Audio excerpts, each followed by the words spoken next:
And what is the closest major intersection? It's Birchmount and St. Clair, or Birchmount and Danforth Road. Okay, and is this a house or an apartment? It's a house. Okay, so tell me exactly what's happened.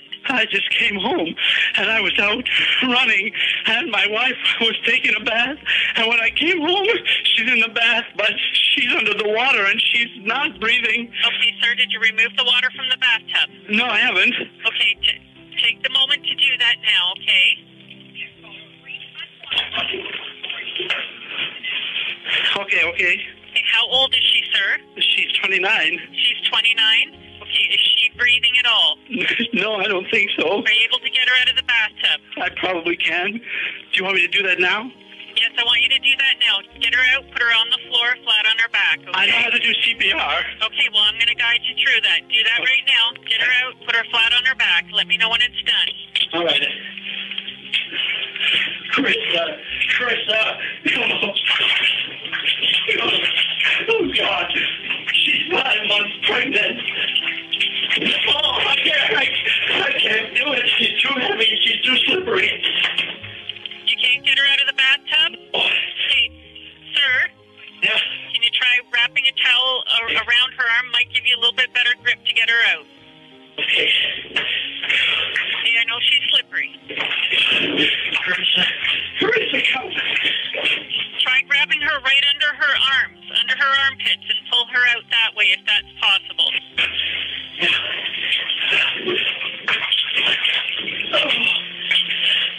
Can you get her out? Almost. Okay, all right.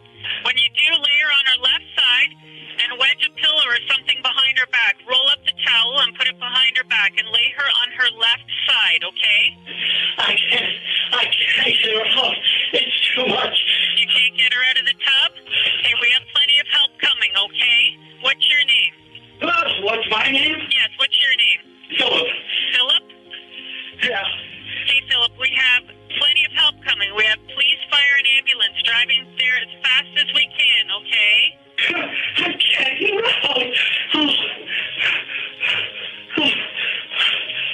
No. Hey, Philip, we're coming, okay? Philip, do you think that you can try and do CPR on her can you lay her flat on her back? Well, in the tub? Yeah, she's on her back now. Okay, is there any way you can try and get her more onto her left side since she is pregnant? Yeah. Okay, use the tub to try and prop her up on her left side, okay? Yeah.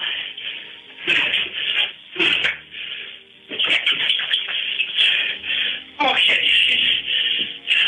Come here.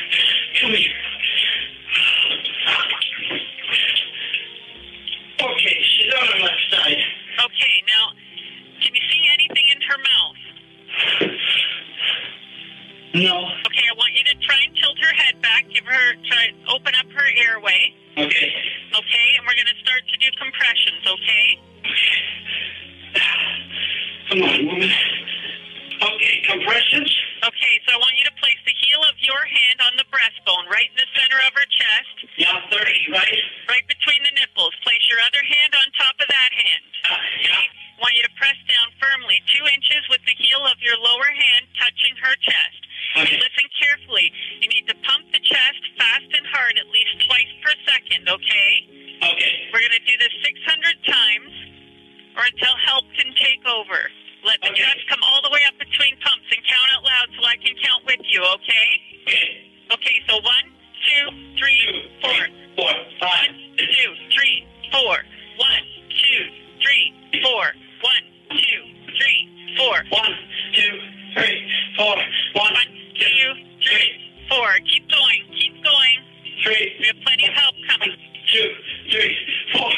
1, 2, 3, 4. Keep going, Philip. Keep going. You're doing excellent. I'm right here with you. 4. 1, 2. 1, 2, 3, 4. Keep going. 1, 2, 3, 4. 3, 4. 1, 2, 3, 4. Come on, breathe. 3, 4. 1,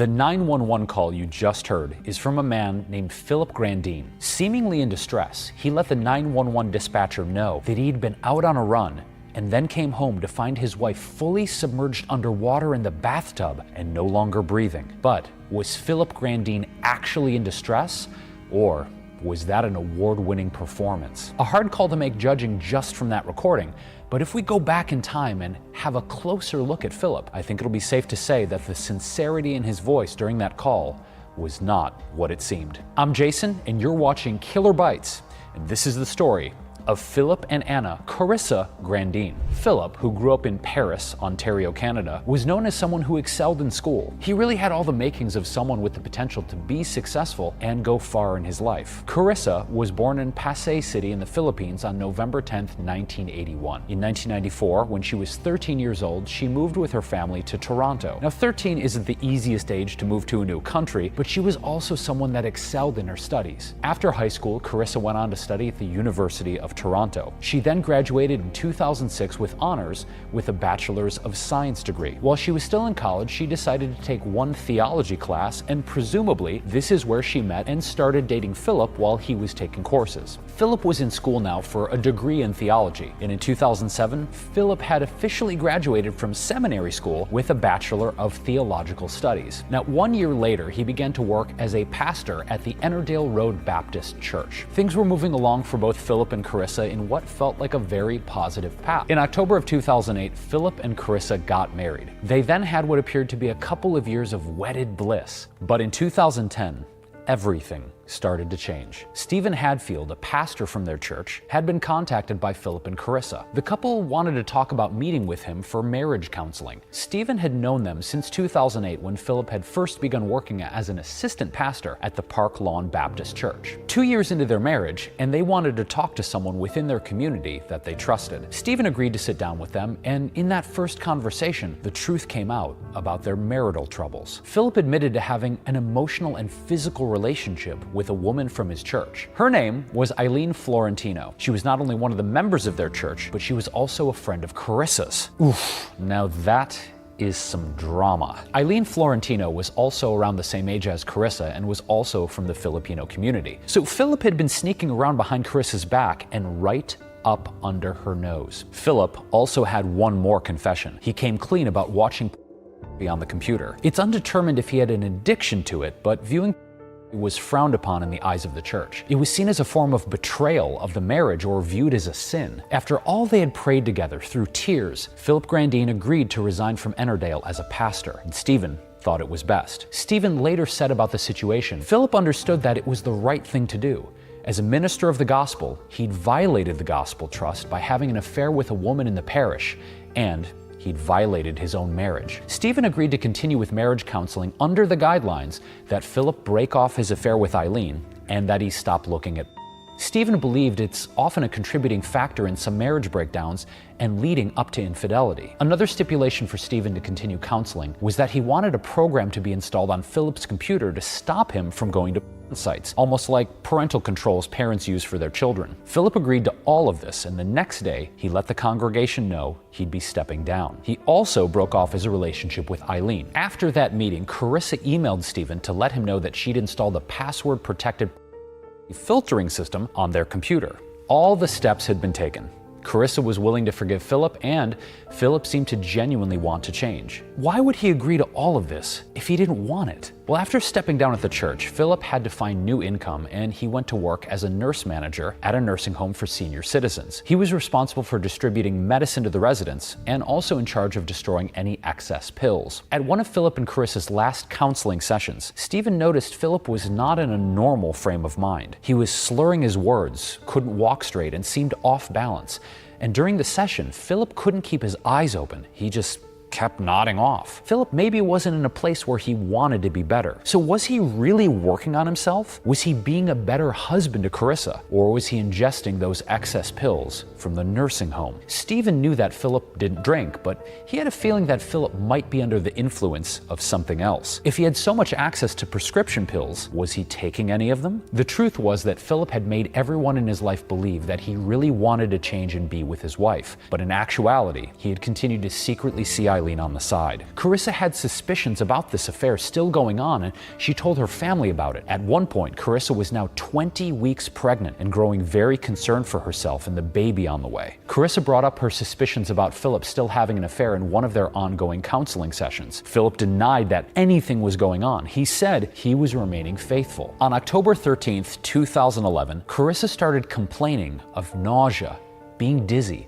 disoriented, and having impaired muscle control that lasted about 12 hours. Karissa felt so off balance and dizzy, she fell out of the bed. Her symptoms grew worse over time, and the next day, she was repeatedly vomiting, so Philip rushed her to St. Michael's Hospital for treatment. They performed a number of tests to rule out any metabolic issues or any issues with her unborn child. None of the tests came back abnormal. It appeared that she was still very healthy despite how she was feeling. When Karissa started to recover from her mysterious and undetermined illness, she was even more confused. She didn't have any memory of what had happened, why she was there, and she was totally freaked out. In the hospital, Karissa asked her husband Philip if he had given her anything, any sort of pill. Visibly agitated, he said no, he hadn't. She was eventually released from the hospital and went home to continue to recover and put the pieces back together. On October 17th, 2011, Philip went out for a run, and when he arrived home, he found his wife in the bathtub, fully submerged in water. And you heard the 911 call. She was no longer breathing. At the beginning of her funeral, the pastor speaking acknowledged that Philip was grieving the loss of his pregnant wife. But police had begun investigating the situation, and people at the church were already starting to have opinions about the cause of Karissa's death. Before Philip was arrested, Karissa's mother and sister gave statements to the police that Karissa had been fearful of Philip. Her sister Hannah told them that Karissa began feeling nauseous and dizzy and not like herself. She had called Hannah to say that she was scared because she didn't know what could possibly be making her feel that way. Maria, Karissa's mother, told police that she was present when her daughter asked Philip if he had given her a pill. He said no. However, Karissa's toxicology report came back showing the presence of a sedative. As a nurse, Philip had access to prescription pills, and although there was no direct evidence of Philip giving Karissa a pill to take, lorazepam, also known as Ativan, was found in her system, had all the side effects she had been complaining of, and that was a pill that Philip could easily get. 6 months after Karissa's death, Philip was arrested and charged with first-degree murder. He was placed on house arrest at his parents' home while he waited for the trial. When the trial began, Karissa's mother and sister testified with the same story they had told police. Stephen, the pastor that had provided counseling, also testified. The defense lawyers argued that Karissa had knowingly taken the medication herself because she was depressed about her husband's affair. And on October 17th, she had either slipped or drowned in the tub or taken her own life. But those accusations were flawed. Karissa had never mentioned an issue with depression before, and there was no evidence that she had access to the Ativan without her husband. Furthermore, if she was aware of the pills she was taking, why had she been so confused about the side effects that were causing her to feel so unwell? As the trial continued, more evidence to support Philip's involvement with Karissa's death came to light. On the 17th, between 6 a.m. and 5 p.m., 275 text messages had been sent between Philip and Eileen Florentino. He had lied about going jogging and was in fact at home talking to Eileen on the phone when Karissa was in the bathtub. Also found during the time that he said he was out of the house was that he was actually at his computer. He figured out a way to get a temporary password so that he could uninstall the pornography blocking software. What Philip wasn't aware of was that the computer and his filter system kept a record of his searches, even after deactivating it. The computer search history showed that on October 10th, 2 questions had been asked. Would 100 milligrams of be fatal? And a minute later he searched, would you die from 100 milligrams of Can you say busted? We're now at a point in the trial where it has been made very clear Philip was not only home, but he was on his computer looking at mere minutes before he called 911. It was also pointed out that given his profession as a nurse, Philip was trained in how to act in a medical emergency, with Philip Grandine being sentenced to 15 years in prison for manslaughter. He was taken into custody, but soon after, Ontario's highest court found that the judge that had presided over the case had made an error when answering a question from the jury. So Philip made bail and was released pending the appeal. What had happened was, during the initial deliberations, The jury had asked the judge if Philip's knowledge that his sedated wife was taking a bath was equivalent to the act of deliberately placing her in the tub. The judge answered by suggesting a possibility that had not yet been discussed during the trial. The appeal decision read, quote, "The trial judge, Robert Clark, introduced an alternative theory of liability into the case under which the jury could find Grandine liable even if he did not administer the lorazepam but was aware his wife had consumed the drug. Up until that point, the trial judge said that if Philip did not administer the drug, he should not be found guilty. The trial judge's ultimate answer offered the jury a new path to conviction, the finding continues, so the appeal court ordered a new trial. The new trial didn't take place until 2019. That's a whole 8 years after Karissa had passed away. At the trial, Philip's doctor went on the stand to testify, where he revealed that Philip had expressed concerns and doubts about his marriage before some of his routine doctor's appointments. Dr. Irving Gora also said, quote, "He said he wasn't sure if his wife would have been his first choice if he had to do it again." The new judge concluded that Philip was hostile toward his wife and administered the drug intending to incapacitate her, and then his actions were planned, premeditated, diabolical, and violent. Philip was once more convicted of manslaughter by the new jury. Why did it need to take so long? Philip immediately applied for bail and was released pending the appeal. His lawyers argued that there was no evidence that he knew his wife had consumed lorazepam or that she was at risk if she took a bath. They also argued the sentence was harsh and excessive. In January 2020, Philip Grandine was finally sentenced to 15 years in prison. Again, Philip's lawyers argued that the ruling was harsh and excessive, but the court's final decision was that there was no error, nor was it excessive. The evidence that had been built against him was clear. In 2023, Philip is still serving his 15-year sentence behind bars at a federal penitentiary in Kingston. And that is the story of Philip Grandine. I mean, what a terrible person. It's so upsetting that many people will hide behind their faith to appear good. And while I don't condone cheating, I do believe that people are allowed a different life if the one they've created for themselves isn't working for them. But you don't have to end someone's life to do it. Let me know in the comments what you think. I'm Jason, and thanks for watching Killer Bites.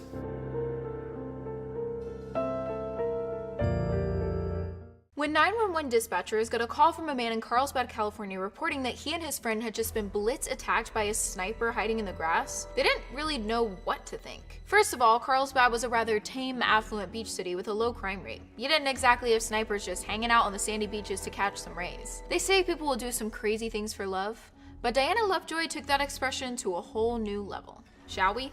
Diana was a native Californian, born and raised, and had gone to UC San Diego, where she graduated with a BA in literature, music, psychology, and French. This led to Diana doing a lot of technical writing for work. In 2005, Diana Lovejoy met a guy named Greg Mulvihill on a dating website, and the two immediately hit it off. Greg also worked in the tech industry as a software engineer and enjoyed fitness and hiking, so they were a solid match for each other. In 2007, the two got hitched and moved to Carlsbad soon after. And while technical writing was a job that paid the bills, it definitely wasn't Diana's passion. Diana's true passion was in fitness, and in 2008, she fulfilled her dream of becoming a personal trainer and triathlon coach. A few years later, Diana gave birth to their first child after a few unsuccessful pregnancies. But by the time their son was 2, their marriage was beginning to crumble and would only continue to be put under pressure. Greg had lost his job, and Diana became the sole income for the family, which was obviously a super stressful ordeal for them. The stress of life was taking its toll on the couple, and they tried marriage counseling but just couldn't seem to make it work. And then one day in 2014, as Greg was coming home, a sheriff stopped him at his front door and gave him a temporary restraining order from Diana. Greg was shocked and tried to explain that this was his home and that there must have been some mistake, but the sheriff wouldn't hear it. Greg legit had 10 minutes to get in, grab his and get out, and there was nothing he could do about it. Greg did as he was told, but also needed to know what the hell the restraining order was for. And when he finally did find out, he knew he had a big storm coming. Apparently, Diana claimed that she'd woken up in the middle of the night a few days earlier to Greg forcing himself on her. She also alleged that Greg had been doing the same thing to their son, and that he was also using and getting while around their kid. Greg was like, what? Because that certainly hadn't happened. Unfortunately, it was her word against his, and off to the doghouse he went, or most likely a hotel for the night. Going forward, Greg was only allowed to see his son for 10 hours a week while psychological examinations were done along with substance testing. Not going down without a fight, Greg retorted that Diana was the nut job and that she was the one who was manipulating him and the cops and needed the psych eval. Finally, in November of 2015, the examinations were concluded and custody was changed to 50-50 when no evidence of Greg having done any of the things Diana said was found. "No kidding," said Greg the gaslit. In June 2016, the divorce was finalized and Diana was pissed. But ever the one to try out new hobbies, Diana decided to take all the pent-up anger inside of her and focus it on her new goal of becoming an expert marksman. There was this indoor shooting range in Carlsbad called Iron Sights, and Diana's newest Lovejoy was taking the old rifle out for a spin. She started taking lessons at Iron Sights on the regular so she could defend herself. Against whom, you may ask?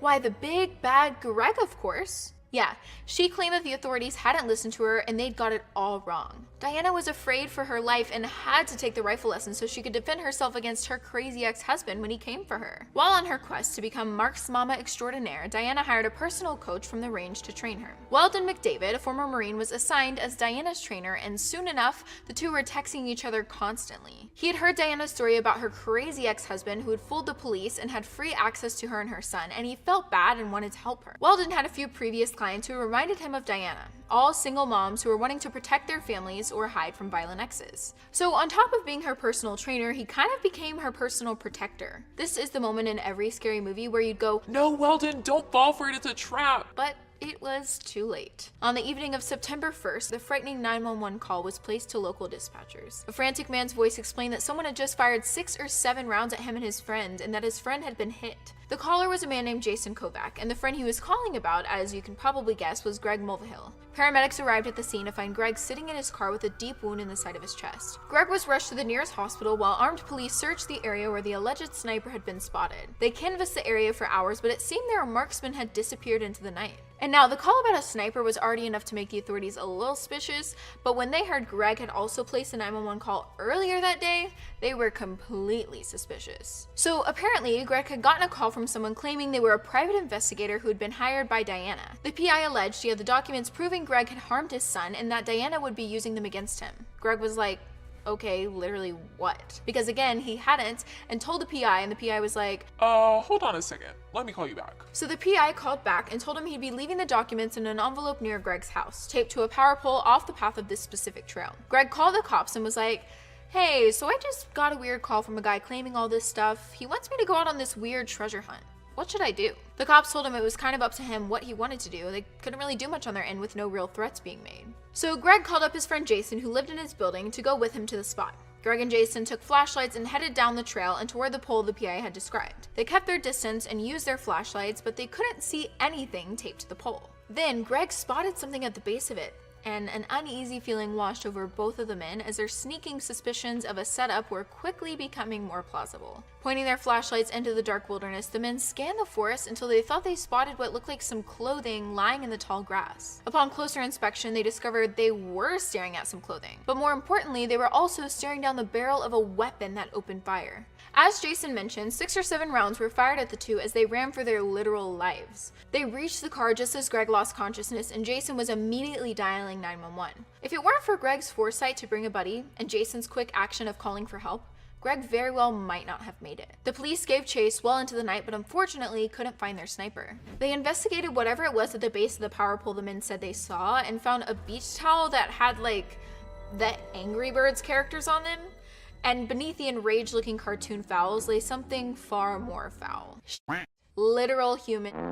Greg was in the hospital fighting for his life, but luckily the entry wound was below his left armpit, missing the important bits, and he was going to be okay. He survived his surgeries and miraculously was released after just 2 days. Once Greg was back home, the investigation was on, and the first person the police looked into was his wife, Diana. They didn't suspect that Diana was the one in the grass that night, but perhaps Diana was the metaphorical snake in the grass that night. And as for who the sniper really was, she had no idea. It was anyone's guess. Investigators traced the call placed from the alleged PI to a burner phone, and while they weren't able to figure out who'd placed the call, they were able to trace where and when the phone had been purchased. A Best Buy just a few miles from the Lovejoy's house, and it had been purchased 2 weeks before the attack. The cops watched through CCTV footage and spotted Diana Lovejoy pulling into the parking lot, entering the store, purchasing the phone, and waltzing on her way. That was enough evidence to tie Lovejoy to the attempted assassination, and Diana was promptly arrested despite her denial of doing the dastardly deed. And you know the point in every case where the person realizes that the cops aren't buying their story, and so they suddenly remember something in a last-ditch effort to try and get the blame off of them one last time? Diana thinks about it for a second and then goes,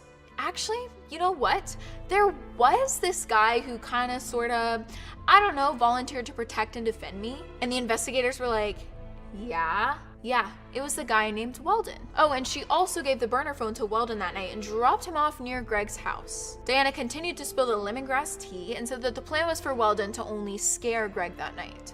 She dropped him off and circled the area a few times before going to pick him back up. When she came back, Weldon was sprinting towards the car and hurled himself into it, yelling for Diana to drive fast. According to Diana, she claimed as soon as Weldon was in the car, he was going off about how it had gone horribly wrong and that he had to pull the trigger and nothing could be done. On September 8th, the SWAT team descended upon the home of Weldon Davis and found exactly what one would expect from a guy with a military background who worked at an indoor shooting range. A load of firearms. They also found a suppressor, which was illegal in California, and a bunch of spent shell casings. Weldon was immediately arrested and fumbled his way through the police interrogation nervously. But when they popped the pregunta about the pile of his poo found beneath the pole, let's just say his cheeks were pretty clenched. Weldon informed them he was just running along a dirt road one day when duty called. He'd found the perfect spot off of a trail by a power pole to take those brownies out of the oven, and that must have been what they found. Obviously, the cops weren't buying what Weldon was saying, and the more he kept talking, the more it sunk in for him that he had been completely set up. Weldon found out that Diana had completely lied about her tragic backstory, that her husband wasn't this violent addict, he wasn't touching her or the kid, and that Diana was never truly in fear of her life. In the interrogation videos, you can see the moment it hits him that he knows he's really f***ed up. His head falls into his hands and he mutters under his breath, "I think I've been set up. In fact, I know I've been set up." Not only was Weldon blinded by her lies, he was also blinded by his guys, the old brain between the legs, because Diana was totally sleeping with him to get him to do what she wanted. Diana and Weldon were both charged in the attempted slaying of Greg, and nearly a year after the attack in the wilderness that night, they both went to trial. 45-year-old Diana sat quietly in her chair, barely showing emotion throughout the trial, only shaking her head silently when the allegations against her were presented. The prosecution was trying to prove that Diana and her pistol-poppin' personal protector had devised a plan to get rid of Greg once and for all. Jason Kovac took the stand and recounted the terrifying night of hearing his friend shout that he saw the barrel, hearing the rounds fired, and seeing his friend go down. Meanwhile, Weldon's defense was argued that because he was a trained Marine and a firearm instructor, that if he had wanted to take out Greg, he totally would have. I know, talk about a rock-solid defense, right? Obviously, that wasn't going to be a strong enough argument for Diana, so her attorneys went with the same story she initially proposed. That Greg was this big jerk who loved nothing more than using substances and harming his family. Yeah, as if putting a literal hole in our victim's torso wasn't enough, let's totally bring up the other stuff that the investigators had found no evidence of.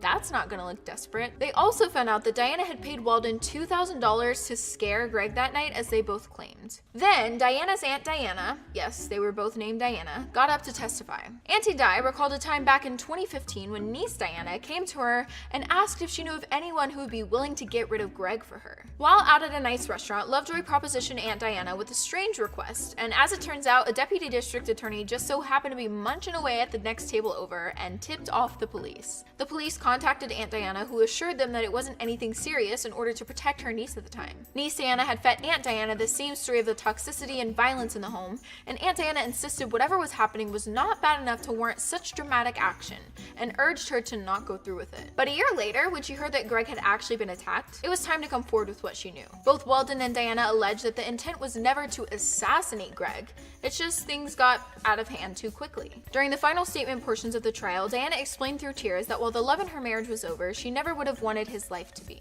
Weldon maintained that he was an excellent marksman who never missed a shot, and that hitting Greg was just an aiming error on his part. Ultimately, the jury found Diana and Weldon guilty of the crimes, and Diana's eyes widened in horror as the juror read out the verdict. And now, I don't want to make any assumptions here, but something tells me Diana wasn't expecting things to not go in her favor, because she really started to look bad. All the color drained from her face as the realization finally hit her that she was going to prison, and she passed out. It was quite dramatic. The juror had finished reading out the verdict and moved on to read Weldon's, and that's when you can hear a loud thunk as Diana's head hit the side of the table. Chaos in the courtroom erupted as Diana's family cried out in shock. You probably already know that seeing someone lose consciousness is actually a really scary thing to witness, especially in Diana's case because her eyes never closed. Yeah, they had to tilt her back in the chair and pause for the trial while they called for an ambulance. The whole time, her eyes were just staring open at the ceiling while they were trying to help her. Diana was wheeled out of the courtroom after being handed her 26 to life sentence, while Weldon was sentenced to 50 years to life. Diana will be eligible for parole when she's 70 years old, and Weldon when he is 100. So it's safe to say they won't be seeing the light of day anytime soon. And that is the tragically twisted tale of Diana Lovejoy and her sniper in the grass. I told you it was a bad one, because not only did Diana dupe Greg, she also duped Weldon and ruined so many lives in the process. We'll see you next time.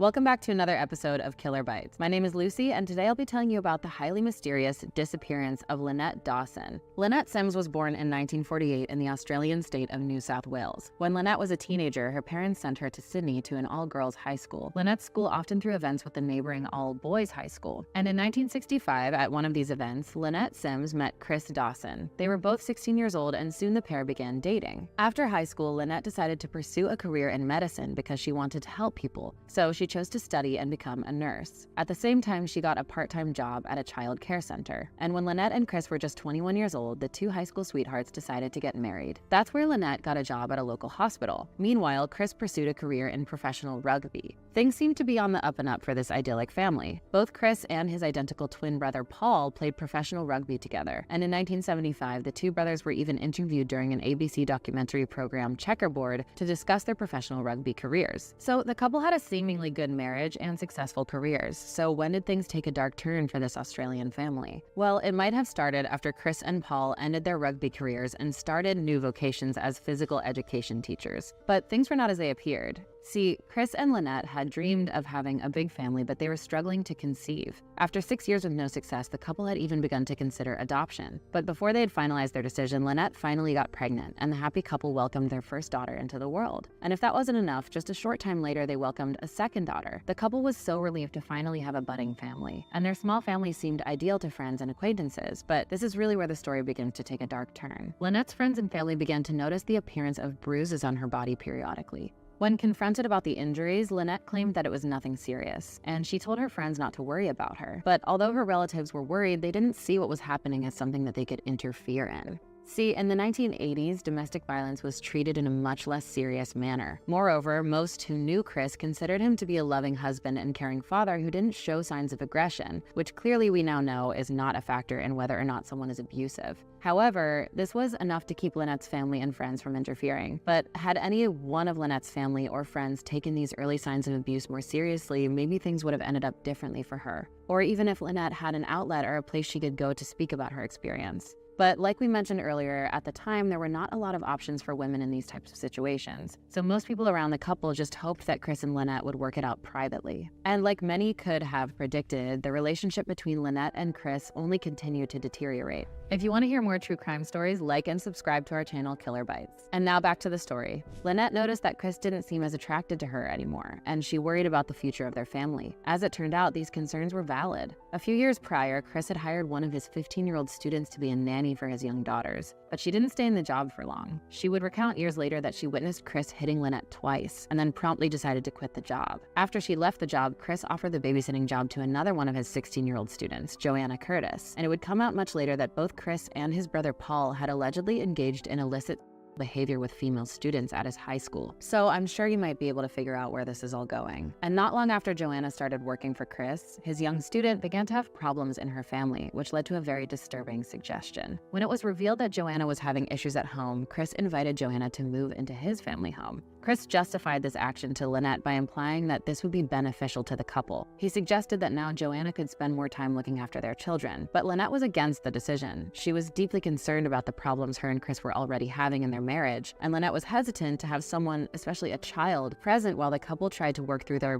marital and more abusive issues. But Chris pushed Lynette hard on this issue, and in October of 1981, Joanna ended up moving in with Chris and Lynette. If you're feeling like this is a really bad idea, you're not wrong. Things are about to go way downhill for Lynette and her family. About a month after Joanna moved in, Lynette discovered that Chris was sleeping with her, which would imply that he had groomed and then taken advantage of Joanna. Regardless, Lynette kicked Joanna out of the house. Lynette was desperate to keep the family together for the sake of their children, and Chris's disturbing behavior got even more disturbing and alarming from here. Just a few months later, on December 3rd, 1981, Lynette was faced with another blow to her marriage. Chris left her a note saying that he intended to leave the family. He wrote that he was going to move to another city with Joanna and asked Lynette to not portray him in a bad light to their kids. Lynette was devastated by his proclamation and was convinced that this was the end of her marriage, and perhaps it might have been better if it was. However, a few weeks later, Chris returned home. But was he there because of a change of heart? Not exactly. Chris returned to Lynette because Joanna had changed her mind about moving to another city with him. So when he returned home, he begged Lynette to take him back, or at least let him come back home. Still hopeful to save their marriage, Lynette agreed. Unfortunately, this break in Chris's relationship with Joanna was not the end of their affair, and Chris and Joanna continued to date. And on New Year's Eve, Chris went off with Joanna and left Lynette alone with the kids. This was a devastating blow to Lynette once again. At that time, Joanna had moved into Chris's brother Paul's house. Paul lived on the same street as Chris, so Joanna was able to stay close by. And despite everything that happened, Lynette was still desperate to keep her family together, so she decided to enroll in family therapy. Chris was against therapy, but Lynette persuaded him to try anyway. The couple went to therapy right after New Year's, and according to Lynette, it seemed to have a positive effect on her marriage to Chris. Chris began to spend more time with her and even showed some desire to repair the relationship. Well, that's quite the twist.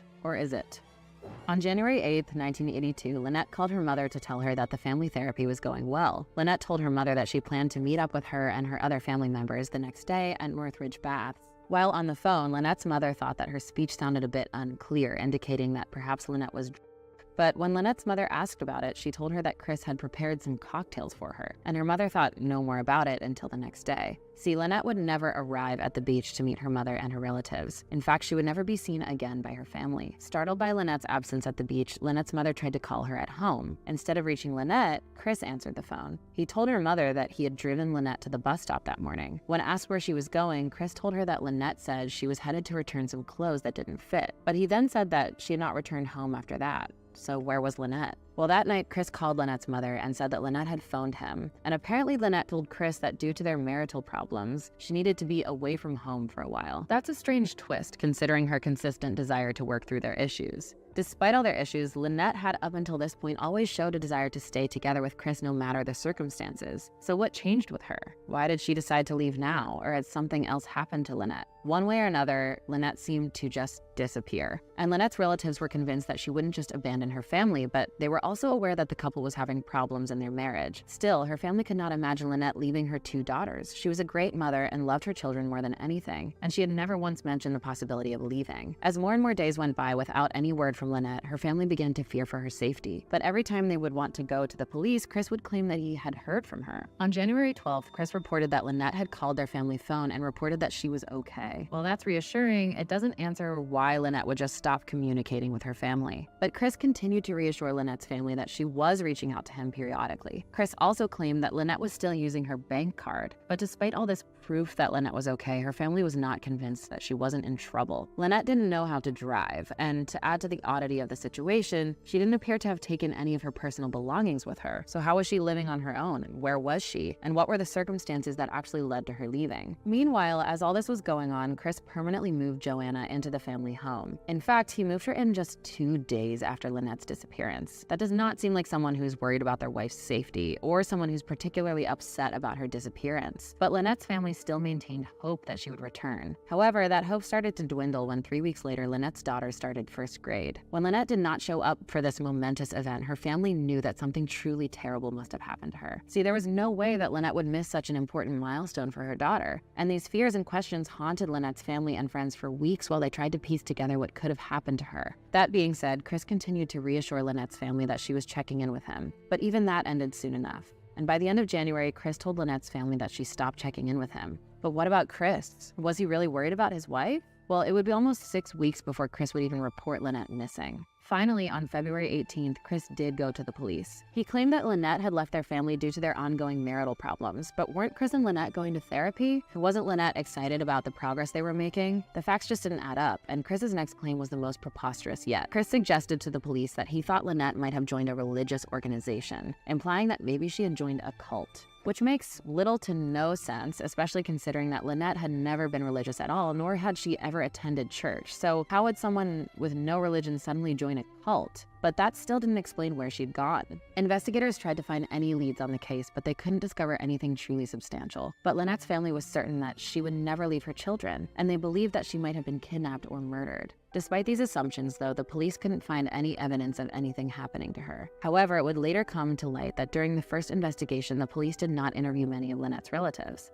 During this time, Chris seemed to also join in the search for his wife. He even posted an article in a local newspaper asking Lynette to come home, and in that print-up, he included that he loved her and was eagerly awaiting her call. He also called all Lynette's friends to find any information about her whereabouts. Despite Chris's supposed eagerness to find Lynette, he later divorced her and just a year later married Joanna. That doesn't exactly sound like someone desperate to get his wife back, right? But in Lynette's absence, Joanna became the stepmother to Lynette's children. And Chris claimed that because he didn't want to traumatize his children about Lynette's disappearance, he told them Joanna was their real mother. I mean, that's an insane twist, and not a good one. Needless to say, Lynette's relatives were extremely upset by this narrative, and everything seemed a little too convenient for Chris. But despite all evidence to support that Chris might have had something to do with Lynette's disappearance, the police abandoned their investigation. They concluded that Lynette was in fact not in danger. The police said that Lynette had the right to her own fate, and the case was closed almost immediately without a proper investigation. But that was just the beginning of her family's fight to find out what happened to her. They would have to continue the investigation on their own for years. Meanwhile, Chris and Joanna moved with Lynette's kids to Queensland, and Chris almost completely cut ties with Lynette's family and friends. He would only occasionally call Lynette's mother, and just a few years later, Chris and Joanna had a daughter together. But what about Lynette? Where had she gone? Well, it would be another 6 long years without any answers. But in the late 1990s, something truly unexpected happened. Chris and Joanna got divorced, and with their split, some new truths came to light. Not long after their divorce, Joanna reached out to Lynette's family with some new information about her disappearance. So what did Joanna tell Lynette's family? Well, she told them that she had suspected that Chris had in fact murdered her. Well, that's quite an accusation, and if it's true, that means that Joanna had held onto those suspicions for years without saying anything, which is truly disturbing to me.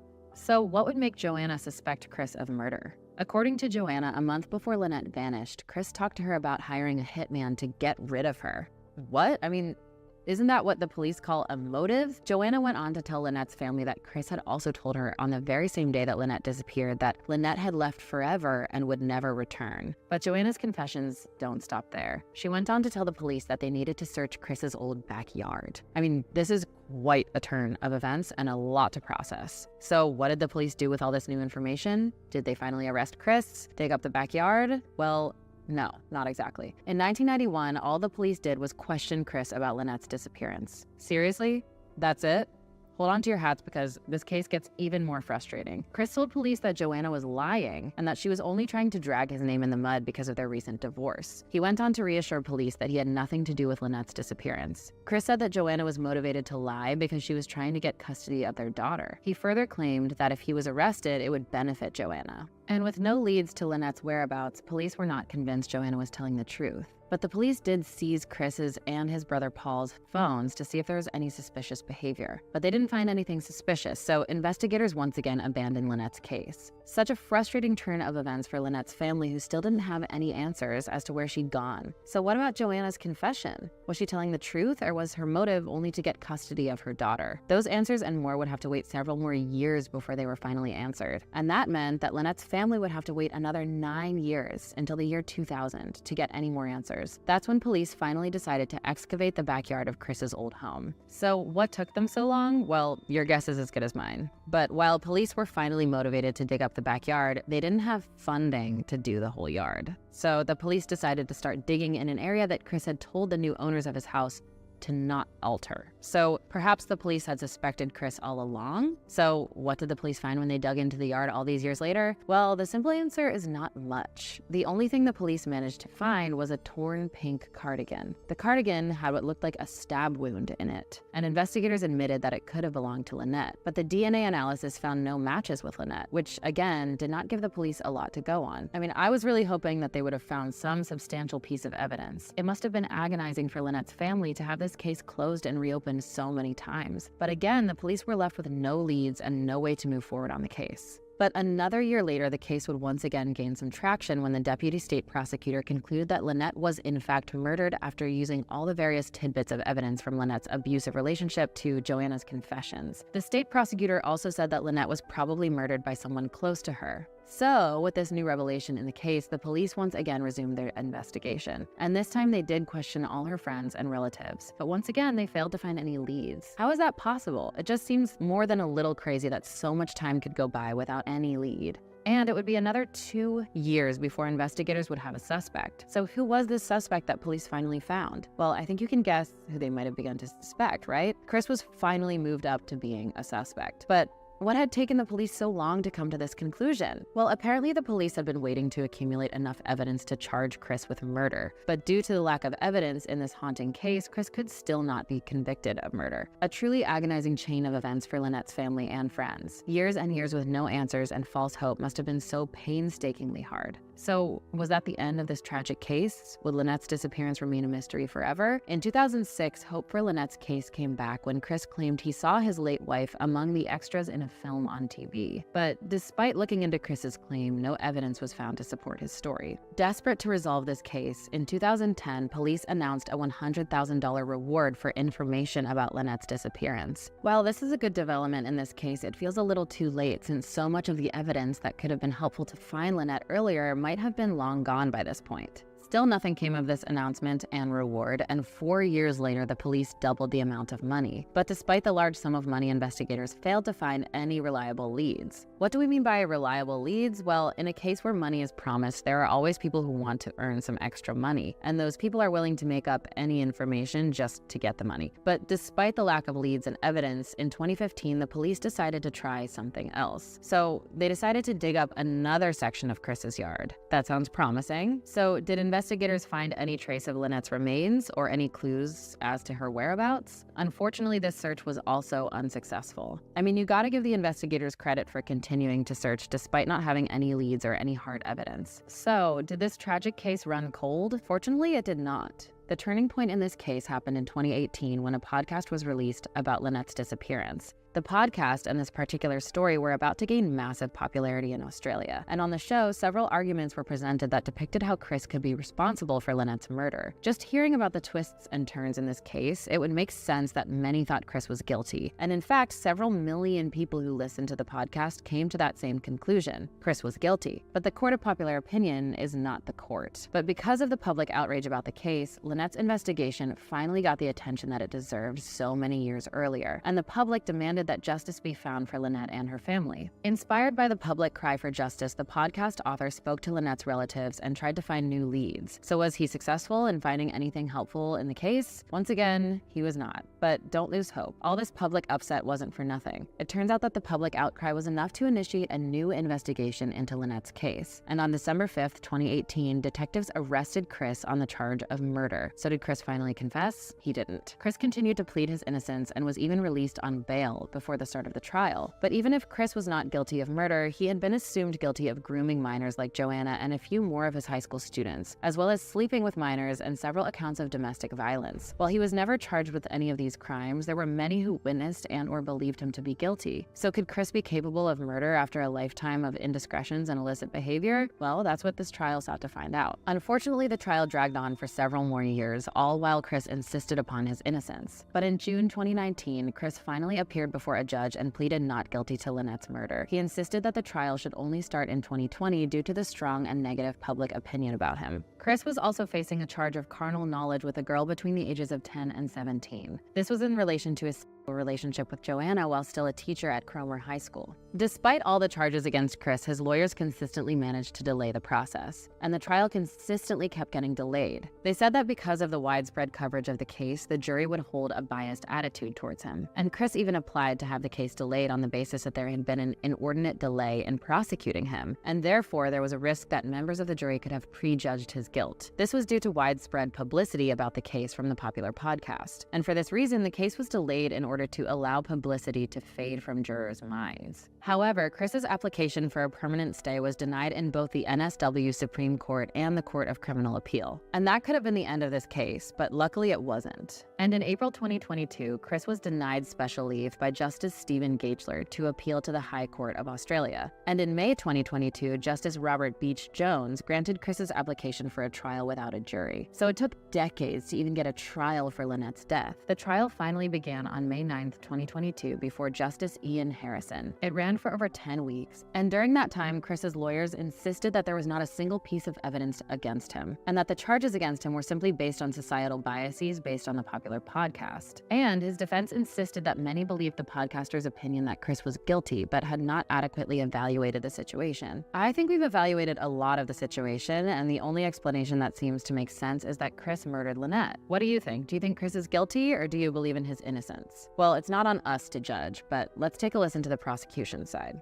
The prosecution argued that despite not having any evidence per se, they had built their case on a lot of indirect factors and presented a laundry list of circumstantial evidence. So this case would be what they called a circumstantial case, and for anyone unaware, circumstantial evidence allows for more than one explanation to be given in court. In other words, different pieces of circumstantial evidence may be required so that each corroborates the conclusions drawn from the others. I know it's a little confusing, but essentially circumstantial evidence can be brought together to strongly support a particular inference over another. And this tactic of using circumstantial evidence is implied alternative explanations have been ruled out. So in the case of Lynette's murder, because there's no direct evidence like a body or a murder weapon, circumstantial evidence was used instead. See, in criminal law, the circumstantial evidence can be used to support the truth of an assertion of guilt or absence of guilt. Unfortunately, the defense can sometimes declare reasonable doubt in cases that rely on circumstantial evidence, like Lynette's case. Therefore, circumstantial evidence may not be enough to convict someone fairly if the defense can argue that there is a reasonable doubt. I know it's a lot of legal jargon, but it does help to explain the next part of this case. Reasonable doubt can be explained as the highest standard of proof used in court. And to find someone guilty, the jury, and in this case the judge, must be sure of their guilt beyond any reasonable doubt. But even when circumstantial evidence is not enough to convict or acquit someone, it can contribute to other decisions being made about the case. That being said, there are certain types of evidence like testimony that can be considered both direct evidence or it can be considered circumstantial. And this is important in Lynette's case because a lot of the evidence did come from testimonials. And like in the case with Lynette, circumstantial evidence is especially important when there's little or no direct evidence. So when we talk about the prosecution using circumstantial evidence in this case, now you know a little more about what that means. And I think you can see how convincing circumstantial evidence can be in a given case. So what kinds of circumstantial evidence did the prosecution present to support the case that Chris did in fact murder Lynette? The first thing that the prosecution presented to the judge was the multitude of family members and friends who had seen bruises and injuries on Lynette's body during her marriage to Chris. The prosecution sought to prove that Chris had a history of violence. Therefore, if Chris did escalate to murder, that's not beyond the scope of other domestic violence cases. Lynette's relatives also testified in court to not only seeing the bruises and injuries, but that Lynette also admitted to such abuses from Chris. The prosecution also argued that Chris's motive for murder was his desire for an unfettered relationship with Joanna, which seems like a pretty reasonable assertion. The defense did acknowledge that Chris had failed his wife, but they still claimed that she was the one that left and abandoned her family. The defense went on to say that Lynette might have even created a whole new life.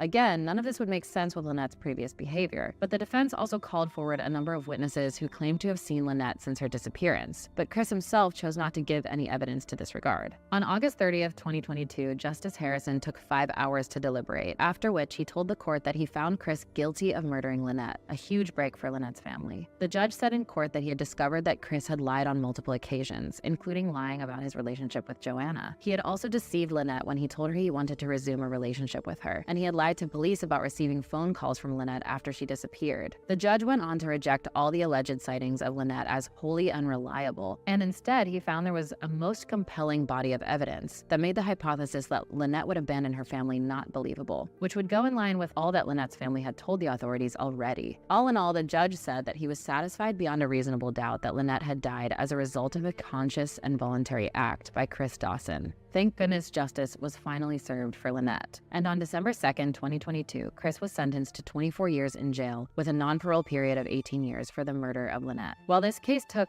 decades to resolve, at least Lynette's family received some small form of justice. But this case is a reminder that domestic violence can happen to anyone regardless of their social status or economic background. Domestic violence is an issue that does not discriminate. It affects all people regardless of race, gender identity, sexual orientation, and socioeconomic standing. If you are in an abusive relationship, there is help available. To contact the National Domestic Abuse Hotline, call 1-800-799-7233. That's all I have for you today. I'm Lucy, and thanks for watching Killer Bites.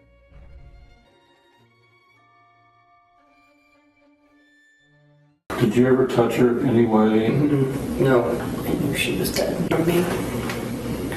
And I used the zip ties and my hands to strangle her. Welcome to another gripping episode of Killer Bites. I'm your host, Brandy, and today I'll be guiding you through a narrative that's as chilling as it is compelling. So settle in, take a deep breath, and prepare yourself for a journey into the heart of darkness. I'm sure we've all heard mention of the phrase stranger danger, and I know I've surely used extra caution when walking alone, even in the day.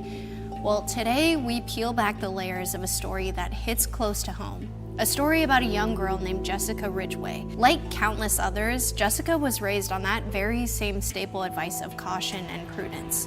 Her parents, like so many, warned her against strangers, urging her to scream and to fight back if she ever felt in danger. Just over a mile away from Jessica's home, a different story was unfolding. A young boy named Austin Sigg, who was growing up amidst the same tree-lined streets of suburban Westminster, was walking down a darker path. Sigg had an early fascination with pornography and mortuary science, which raised concerns amongst his parents. They even sought help from a faith-based counselor to steer him back on the right path. Jessica's final moments of freedom were seemingly innocent as she played with freshly fallen snow, creating a snowball with her little hands. Down the block, Sigg observed her from his parked Jeep, hidden from prying eyes. He patiently waited for Jessica to reach the end of the sidewalk and prepare to cross the street. With calculated precision, Sigg sprang into action, grabbing Jessica and pulling her into the backseat of his vehicle. Jessica screamed for help, but her cries went unheard. The horrifying details of what followed are known only by her killer. Through documents, court testimony, interviews with prosecutors, and newly released videotaped statements from Sigg, we can piece together the intersecting paths of a troubled 17-year-old and a young girl brimming with happiness as she left her home that morning. The evidence paints a chilling picture of Sigg as an adept and callous liar. His confessions, captured on video, may have been downplayed or even fabricated to some extent. You were out hunting? Yeah, that's the only word I can think of. Initially took Jessica, you were actually in the back seat of your car. Yes, and then I zip tied her hands and her feet, kept asking me questions, and I would lie to her. I would tell her that everything was going to be okay. I pulled her into my car. I knew she was dead from me. And I used the zip ties and my hands to strangle her. Dismemberment was from that forensic science class. We had learned about serial killers, stuff like that, and the successful ones always seemed to be the ones who were able to make the body disappear completely. You got her in the bathtub there before you actually cut any of her body. Was there any sexual experimentation? Did you ever touch her anyway? No. When she was laying there, all I could think of was, oh God, what have I done? After his arrest, Sigg spent hours describing what he claimed was a crime committed in a seemingly random manner. His defense attorneys argued that his actions were impulsive and that he struggled to comprehend them. However, the prosecution presented a different narrative. They revealed that Sigg had spent months meticulously planning and studying. He searched the internet for chloroform recipes and information on the top 10 places people get abducted. Unfortunately for Sig, his confidence in his methods may have led to crucial mistakes along the way. In an ironic twist, Sig believed that investigators had already linked his DNA to Jessica's murder and another attack on a jogger at Kettner Lake. This false confidence turned out to be yet another blunder. It wasn't until Sig surrendered that he and the authorities discovered an error made by lab technicians in handling the DNA sample he brashly offered. An error that initially cleared him, unbeknownst to Sig and even to the investigators. Now, we'll shift gears for a moment and remember Jessica as the vibrant, imaginative girl she was. She loved creating dances, giggling at made-up words, and humming melodies. Teachers and classmates at Witt Elementary School adored Jessica for her joyful nature. On her last morning, she even enjoyed the mundane task of peeling an orange with her mother and snacking on a granola bar for breakfast. Before Sig, her day began like any other. In contrast, Sig's early teachers described him as kind and caring, but disturbing details emerged about his more twisted interests.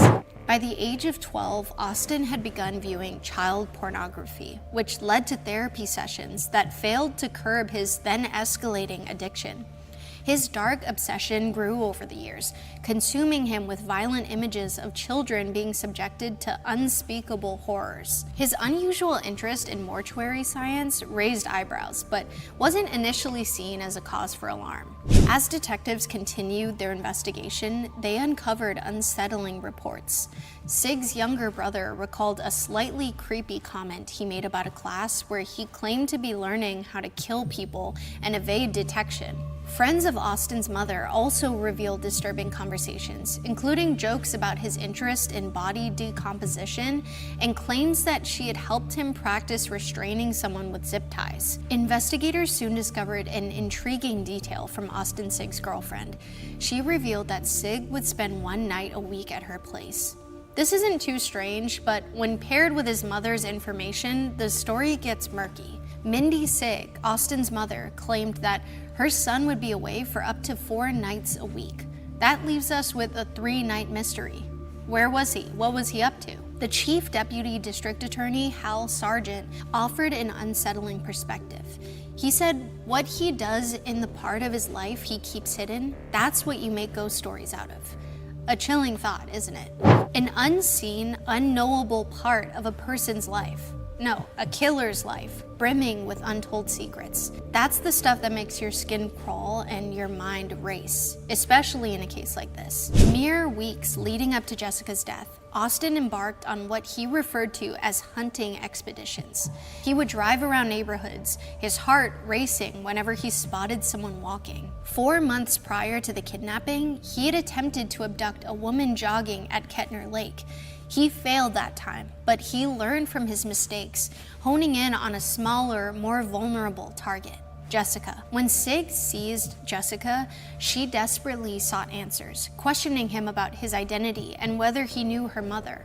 Sig callously lied to her, providing false reassurances that she would be all right and that there was no need to be scared. As he carried her to his room, Jessica's innocent curiosity caught sight of cat boxes, prompting her to inquire about them. We can only imagine what she was thinking, scrambling, trying her hardest to get him talking and to set herself free. She then mustered the courage to ask what he planned to do to her.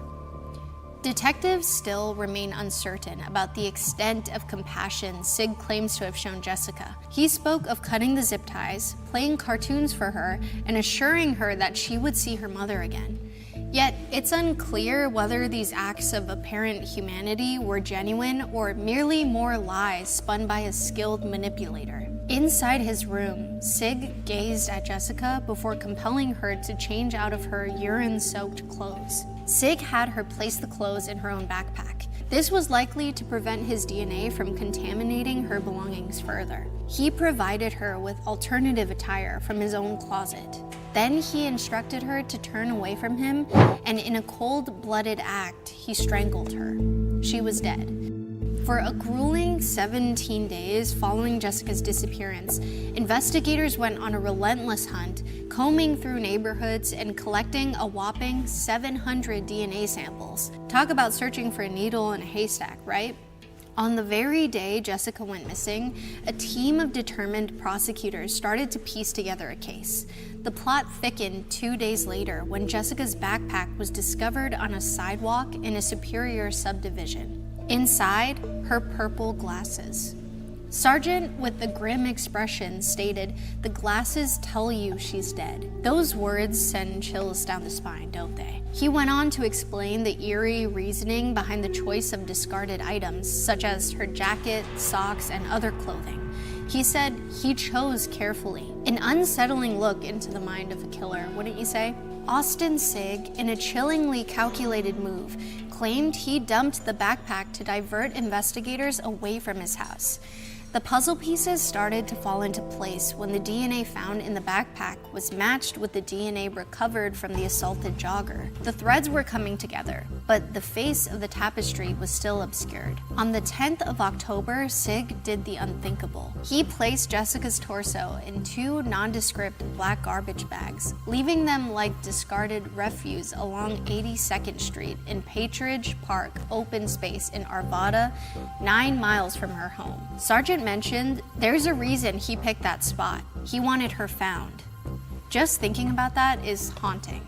At this point, both federal and local authorities were absolutely convinced they were hunting an adult perpetrator. The case was heading into some grim territory, with prosecutors starting to consider it as a potential death penalty case. In a hauntingly eerie twist, Jessica's torso was so pristine when discovered that investigators had to swab it not once, but twice before they could collect even a partial DNA sample. This sample perfectly matched another DNA sample, the jogger.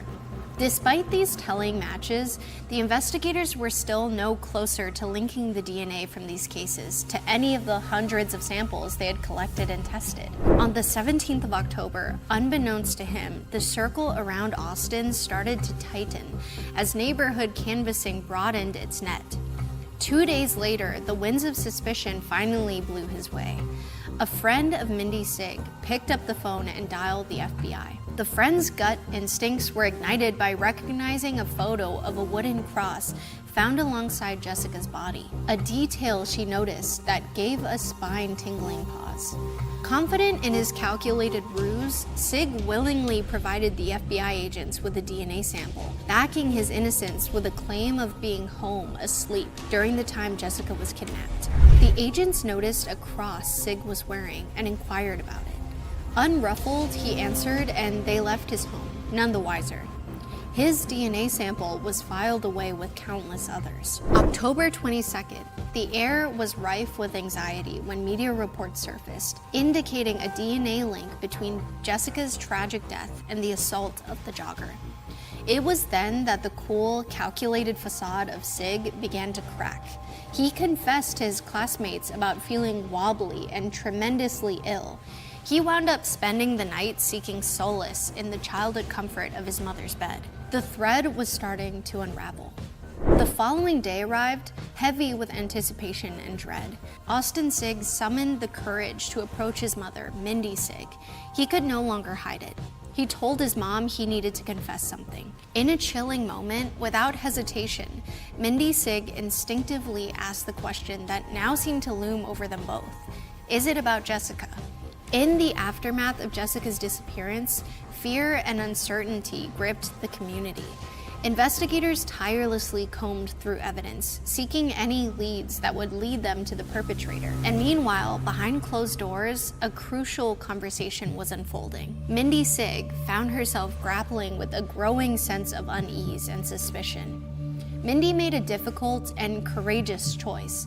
She picked up the phone and dialed the Westminster police, expressing her fears and requesting their immediate presence. It was a heart-wrenching call, tinged with the realization that she may be turning in her own flesh and blood. As she anxiously awaited the arrival of the officers, Mindy Sigg grappled with a mixture of emotions. There was the sorrow and grief of realizing the magnitude of the crimes her son may have committed, and a sense of duty to ensure justice for Jessica and her devastated family.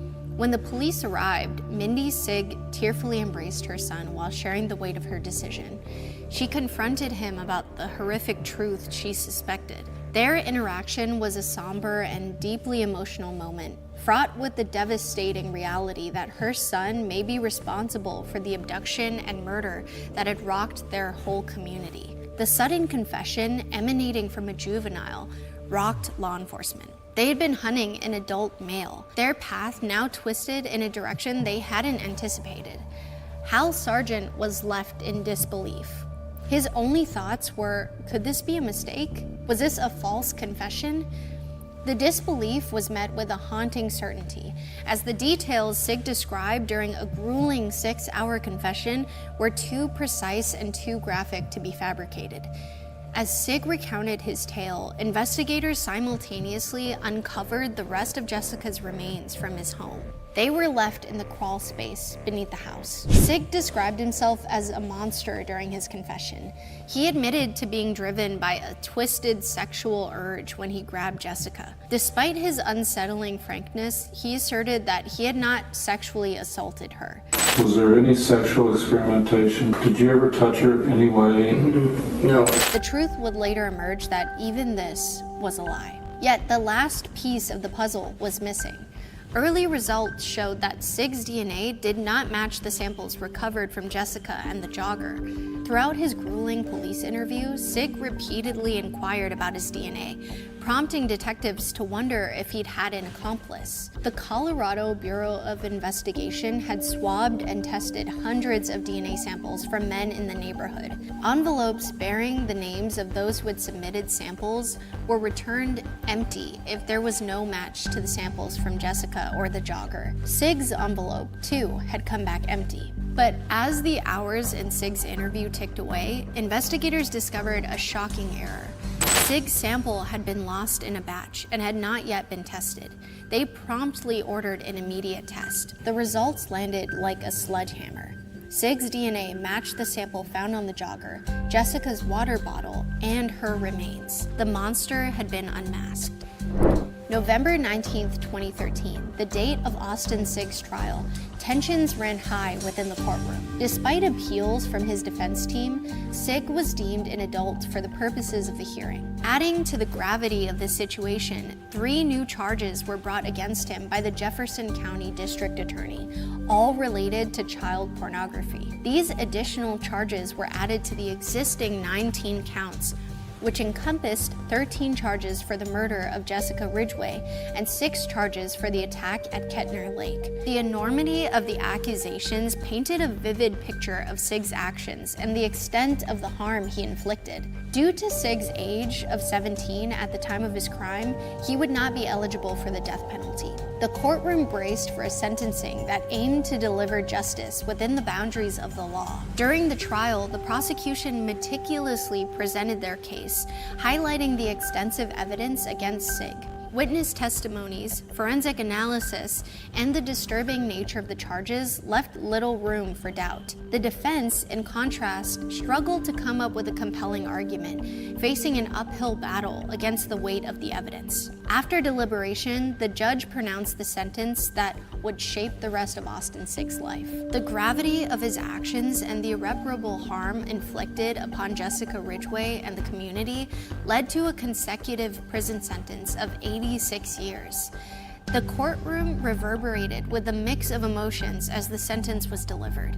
He was given life imprisonment with the possibility of parole after 40 years. Technically, but the judge had also ordered a second consecutive sentence of 86 years after his first sentence was served. For Jessica's loved ones, it offered some closure, knowing that Sig would spend the rest of his life behind bars. The community, still coming to terms with the horrors that had unfolded, sought solace in the fact that justice had been served to the fullest extent possible. We close the book on this grisly narrative with a bitter, lingering taste on our palate.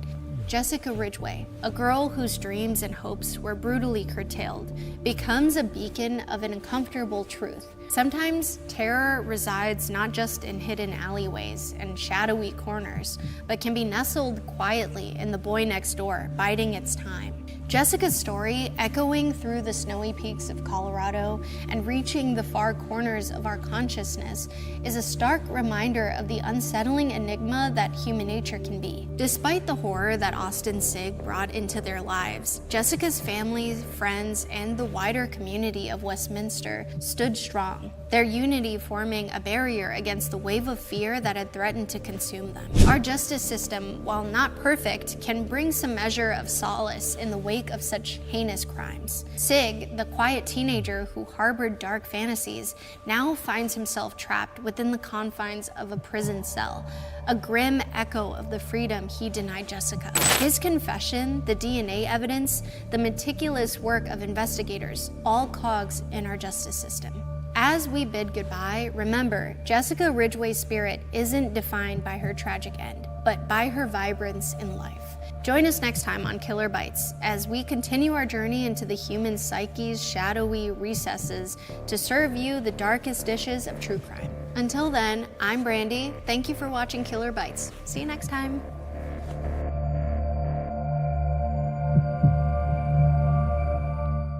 Hey everyone, welcome to Killer Bites, a show where we talk about true crime stories. On today's episode, we're taking a different spin on the format, and we'll be talking about a chef who beats the odds and survived a sinking ship. Wow. Now in May of 2013, 3 South African divers were sent out on a rescue mission to scavenge a Nigerian tugboat that had sunk in a shipwreck. 3 days earlier, the Gascon 4 had encountered rough weather and sank to the bottom of the Atlantic Ocean, unfortunately taking its 12 crew members with it. The tugboat was one of 3 ships that were towing a Chevron oil tanker through Nigeria's waters, but it got slammed by a huge wave that cracked the ship's hull, flipping it upside down and immediately sinking it to the bottom of the sea.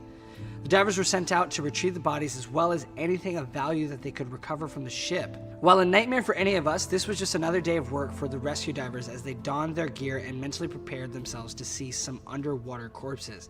And I thought morticians had it rough. Corpses plus add in all the danger and complications of scuba diving? Yeah, I'm a pass. The 3 men did that sick backflip thing that divers do where they throw themselves off the back of the boat and then down they sank. They swam through the frigid waters, nearing the area where the boat was resting eerily still on the ocean floor. The boat had completely flipped upside down so that the bow of the boat...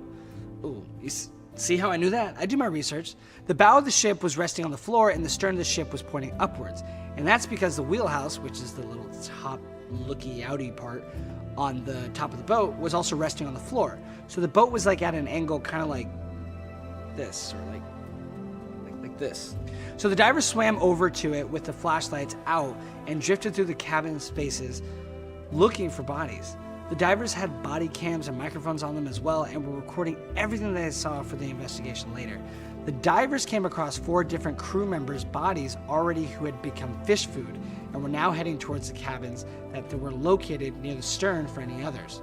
The boat was hit at around 5 in the morning by the wave, so it was safe to assume a portion of the crew had been sleeping during it and were in their cabins. One of the divers swam further into one of the cabins in the pitch darkness when suddenly he felt something touch the back of his neck. Ah! He turned around and saw a floating hand coming out of the darkness, so the man started yelling over his radio, "Corpse! Corpse! Corpse!" to alert the others. He reached out towards the hand, and that's when the hand grabbed his. The diver almost couldn't believe the next words he said when he screamed out to his fellow divers, "It's alive! He's still alive!" The divers surrounded the man until one of them finally ducked through the cabin and surfaced into a small air bubble that measured around 4 feet wide and 3 feet tall. There he came face to face with 29-year-old Harrison Okene, a Nigerian chef who had been trapped at the bottom of the ocean in an air pocket for 3 whole days. But Harrison's journey was far from over. He was severely dehydrated and very weak. His tongue and his skin were peeling from the salt water. Ugh, gross. And he nearly lost consciousness a few times while they slowly brought him up to the surface in his own diving helmet. With Harrison having been at the bottom of the ocean for that long, he had become an accidental aquanaut, meaning he had breathed at that pressure for so long his body had gotten accustomed to it, and nitrogen had started to seep into his tissues. By this point, Harrison had absorbed a fatal amount of nitrogen, and bringing him to the surface too quickly would cause an immediate heart attack or a fatal case of the bends. The bends are another one of my phobias that is going to become yours too if you haven't heard of it yet. Essentially, it's when a diver ascends to the surface too quickly from the deep depth and the nitrogen gas bubbles in their body and bloodstream don't have enough time to adjust to the pressure. Have you ever opened up a water bottle on the plane? That's what it does to your body and your organs. You just blow up like a pufferfish, and it's excruciatingly painful. So they put Harrison in a decompression chamber for 2 days to recover before he was finally allowed on a sweet, sweet land again. A place he vowed he would never leave again. The one question that everyone was thinking was still, how the hell did Harrison survive? Well, this is Harrison's story. On the morning of Sunday, May 26, 2013, the tugboat Gascon 4 bobbed its way through the rainy, dark waters off the coast of Nigeria. It was nearing 5 in the morning, and the ship was being tossed around by these massive crushing waves. It had been sent out to repair a line on the tanker that held all the Chevron oil. If you've ever seen an episode of The Deadliest Catch, imagine that. This was a small but powerful ship that had been seen its fair share of storms. But after being battered by a rainstorm, riding massive swells, and suffering wave after wave, with no end in sight, the hull was about to crack. For Harrison Okene, the Nigerian cook aboard the Gascon 4, it just seemed like any other morning. Harrison went on missions like this all the time. He wasn't concerned about the unpredictable seas, the cramped quarters, or the risk of being blown up in a gasoline explosion. For him, all that mattered was if he got his pounded yam fufu right, and if the crew went to bed with a full stomach. That's a big heart of Harrison's right there. I'm a big fan. Harrison had just woken up and was sleepily dragging his feet towards the bathroom so he could get ready for his breakfast shift. Still in his boxers and hating the fact that he was awake at 5 a.m. on a Sunday, he felt his way along the dark hallway cabins to the little chef's room. He never could have known that within the next 5 minutes he would be thrown headfirst into the most specifically horrific situation of watery hell imaginable that even the biggest of sci-fi fans would think the plotline sounds a little far-fetched. But sometimes the truth really is stranger than fiction, especially this next part. Where's the last place you'd want to be when a giant wave hits and capsizes your boat? Yeah, No sooner had Harrison sat down to do his business, the mother of all waves smashed into the side of the Gascon 4, cracking the hull and flipping the tugboat on its side. But Harrison was not about to go in the iconic way Elvis did. And besides, the wave had quite literally knocked him off the pot and threw him out of the stall. A sight that would have been funny if it was in pretty much any other situation other than this one. But nope, it had to be the most terrifying instances imaginable. He could hear screams and shouting as if he felt the vessel roll sideways in the waves and was frozen in disbelief. This couldn't be happening. It happened to other boats, not his. Things started falling on Harrison's head, and when he heard his crewmates screaming for God to save them, he snapped to his senses and sprang into action. He instinctively ran for the emergency hatch where he found 3 of his crew members already preparing to seal it off. But before he could get there, a literal wall of water came rushing out of nowhere, slamming the 3 men, carrying them off like ragdolls into the darkness. Harrison said that when he saw the men get hit, he knew immediately that the crushing blow was fatal. I mean, they don't call it Poseidon's Fury for nothing. But Harrison refused to be trapped below the decks. He saw his only possible exit being blocked by rushing water. He fought against the pounding current that was quickly flooding the passageway and muscled his way into the ship's officer's cabin. The water continued rushing in and backed Harrison into the bathroom that adjoined the captain's room. The icy water picked him up, hurled him against the wall as the entire tugboat got pummeled with one last wave. Taking on too much water, the tugboat rolled completely upside down and began to quickly sink below the surface. And that's when Harrison started to realize maybe the job really wasn't worth the pay.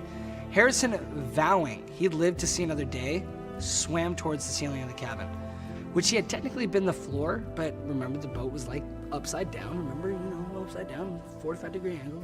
So he swam up towards the topmost corner of the ship, where it just so happened to be a 4-foot bubble of air. I mean, what are the chances?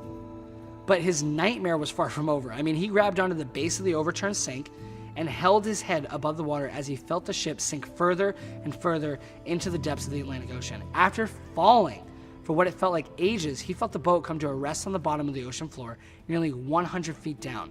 He had literally been buried alive at the sea. There sat the ship's cook, the only survivor of the Gascon 4, who was now stuck in his underwear, in total darkness, and a tiny bubble of air, in an upside-down ship sitting on the bottom of the freezing Atlantic Ocean. Harrison, despite the ironic fact that his nearly naked body was surrounded by freezing cold water, had no drinkable water available to him. He also had no food, no light, and very limited oxygen. Harrison said he knew what was coming for him, yet he stubbornly refused to give up for any reason. He claimed he would fight for his life until either the excessive amount of carbon dioxide asphyxiated him or something in the waters got him. Nigerian rescue crews had gotten the mayday from the Gascon fort, but the storm was too treacherous and the vessel went down so quickly that there was no chance of getting a rescue out in time. Even when the weather did clear up that day, they were still apprehensive about the ship's positioning. Because it was upside down, this created a bunch of different hazards for anyone who was going to dive down there. With everything getting all topsy-turvy in there, they could have been dealing with a shaking kombucha situation. Besides, it was as dangerous as all hell. The ship was 9 stories below the sea. That's really deep. And even highly trained professional scuba divers were discouraged from remaining at that depth for more than 20 minutes. Even for rescue swimmers, it was just too dangerous. But Harrison stayed down there in his boxers for 60 hours. I mean, what do you even do with all that time? After only a few hours in the water, his body was shriveled like a raisin, and the salt water had started to make his skin peel off. He knew he had to get out of the water to rest and also to delay hypothermia. If you think the ocean's cold anytime you've gotten in, I have very bad news about the bottom of the ocean. It's probably a lot colder. So Harrison gathered the last of his remaining strength, took a big breath, and made several trips back and forth into the officer's cabin where he found any kind of wooden items that he could. He was swimming blindly in the darkness and was terrified of what could be in the water, but used his memory to get himself back to the air pocket each time. After a few trips, he was able to DIY himself a little raft. It floated just enough for him to hoist himself onto it and get his body out of the water and give his cramping muscles a break. As soon as he stopped treading water, everything got very quiet, like spooky quiet. He described how everything on the ship had settled and all he could hear was the water lapping against the side of the cabin. His labored breathing echoed in the cabin, and he knew that his own breath would ultimately be the thing that would kill him.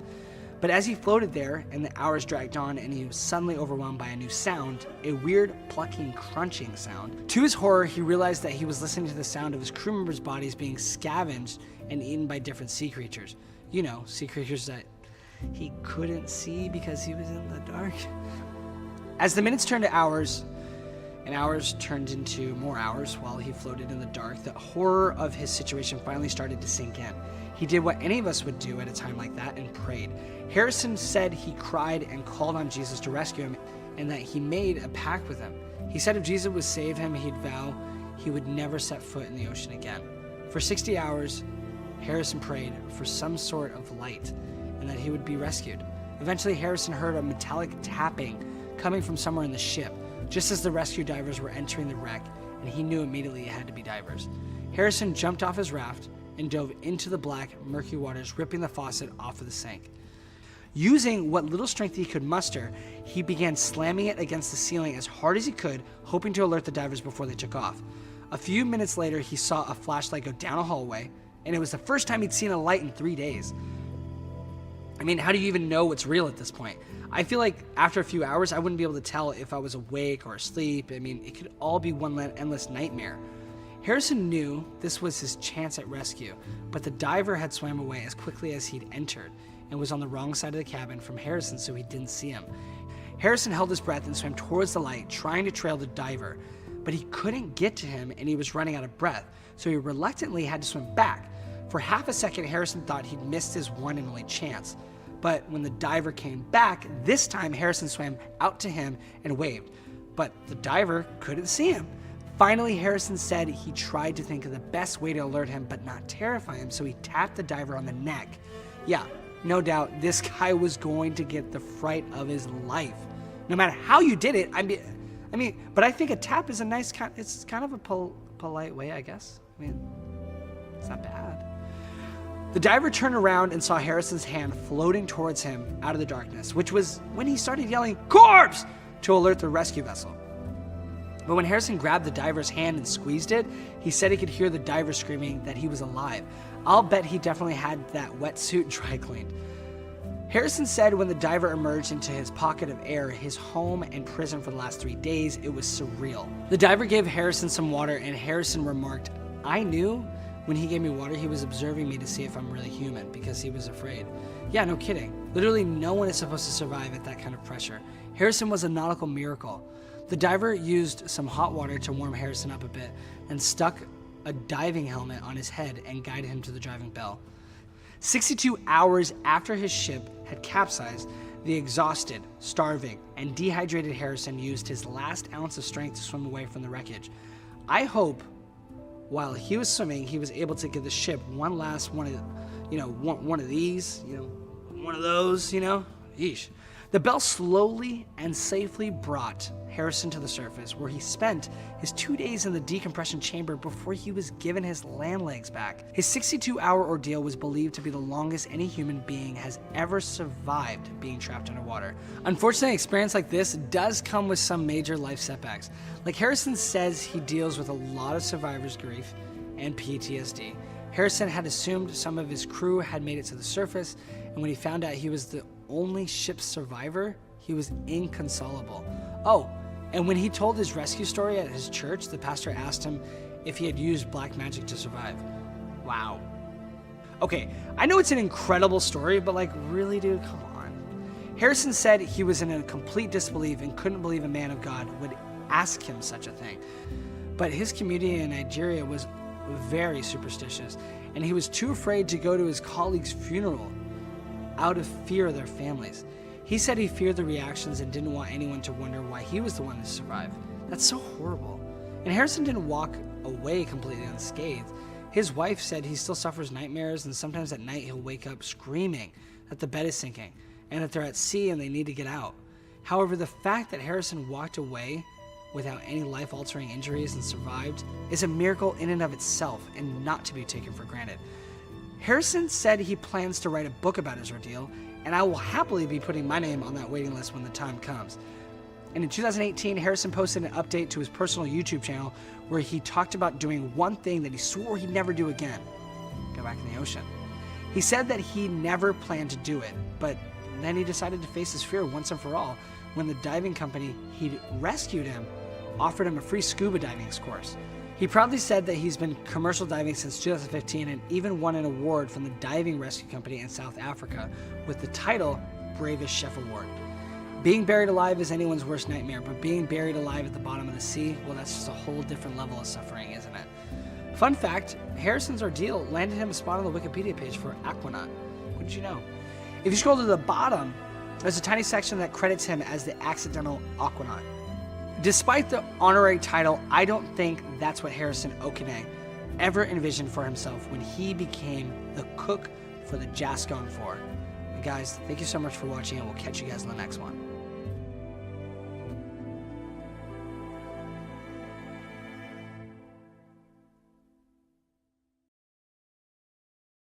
Around this time was when the fingerprint match was made, so detectives were about to break the news to Ramsey's family when they took a look at the photo of his 60-ish-year-old mother, Donna, and were all like, I think that's the woman in the SUV. Other people who saw the footage also called in saying the chick in the video clip was Donna.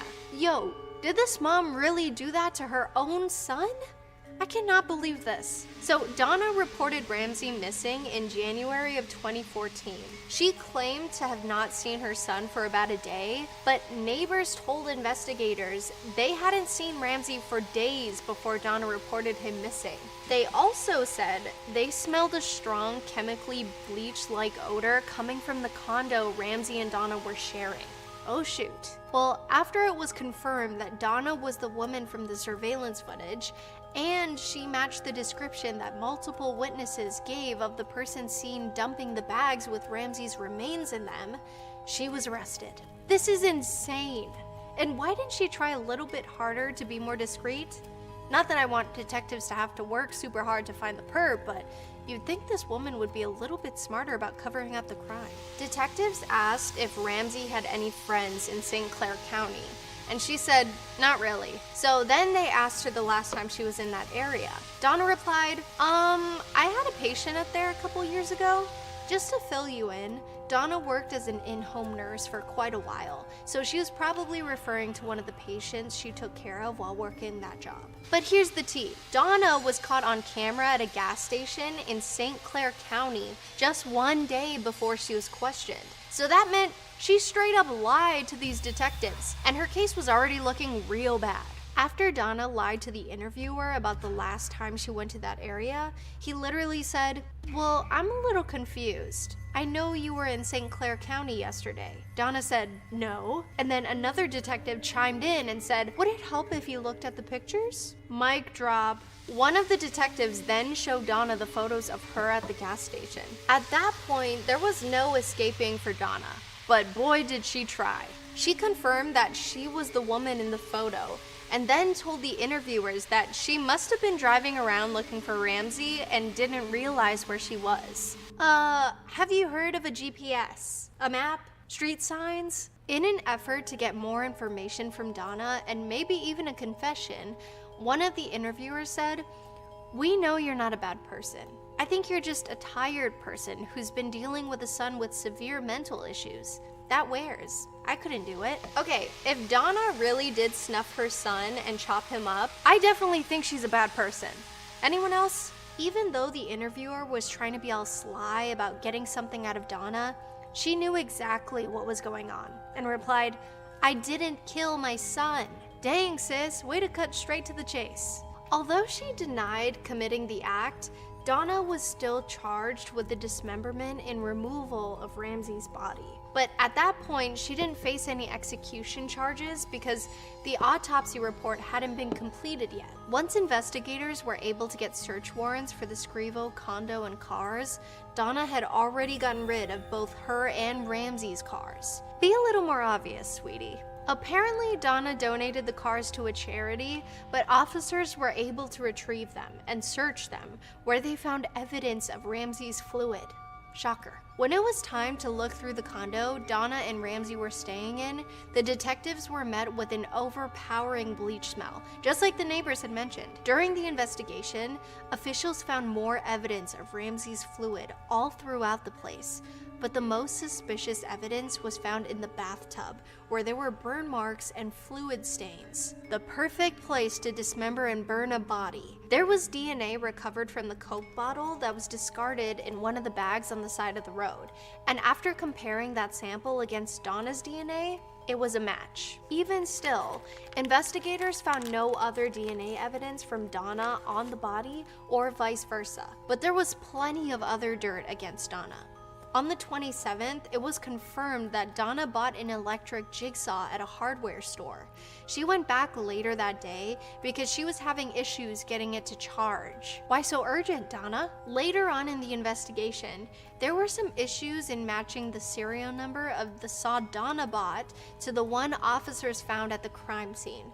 But I feel like not many people go around buying electric jigsaws, so it seems to me like it was hers. Yeah, I don't even really own a sharp kitchen knife, let alone a power saw. When Donna went to trial in May of 2015, she pleaded not guilty. Here's what she claimed happened. A masked man came into the condo, snuffed Ramsey, dismembered his body with a saw while she was handcuffed to her bed with a scarf in her mouth. After the deed was done, Donna said the man held her hostage for 5 days, forcing her to do things like dumping the bags on the side of the road. The man then told Donna that she was going to be blamed for Ramsey's passing, so he told her to flee the country and left. Whoa, where did this story come from? Well, Donna said that she was afraid of the man, which is why she didn't tell anyone about him. And TBH, if this story is true, it's really scary and I feel awful for Donna, but there was absolutely no evidence anywhere of this masked man, and Donna had too many things going against her for anyone to believe her. At one point, Donna even said that she felt bad for anyone affected, especially her son who lives in Louisiana. In his closing argument, the prosecuting attorney said Donna's story was fake and didn't make any sense. Mood. He then said, "Mother of the Year? I don't think so." Boom! Roasted! The defense attorney highlighted the fact that none of Ramsey's fluid was found on Donna and said she was too little to lift her son's body. He posed this question to the jury. Why would Donna have any reason to snuff and mutilate her own son? He said, she would have to be the stupidest murderer in the world to behave in such a way, unless she was forced. OMG, this woman is low-key getting dragged by her own attorney, too. Well, the jury took a brisk hour and 40 minutes to deliberate before coming back with the verdict. Guilty. Donna was convicted for the crimes in the first degree. She also received charges for disinterment and mutilation of a body, as well as removing a body without the permission of the medical examiner. And the best part is, Donna was sentenced to life in prison without parole. Score! But after all was said and done, no one could come up with a solid motive for Donna to do what she did. Why would a mother want to slay her own son? Let's go back in time to see what could have been going on between Donna and Ramsey to cause such a horrific incident to occur. Ramsey Scrivo was born in 1981 to his father Daniel, who was a house painter, and our girl Donna, who was a registered nurse. Daniel and Donna had one other child named Jason. He was a few years older than Ramsey. Growing up, Ramsey and Jason were enrolled in a Catholic school where Donna was super hard on them about getting good grades. Ooh, okay, strict parents have been a hot topic in some of the other cases we've covered. That could have something to do with the family tension. Ramsey eventually went on to college, and after he got his degree, he worked for a few accounting firms over the years. By this point, he was already diagnosed with depression and paranoid schizophrenia. He struggled with alcohol, substances, and had anger issues. In January of 2010, Ramsey got into a fight that landed him on the concrete floor with a cracked head. Ouch.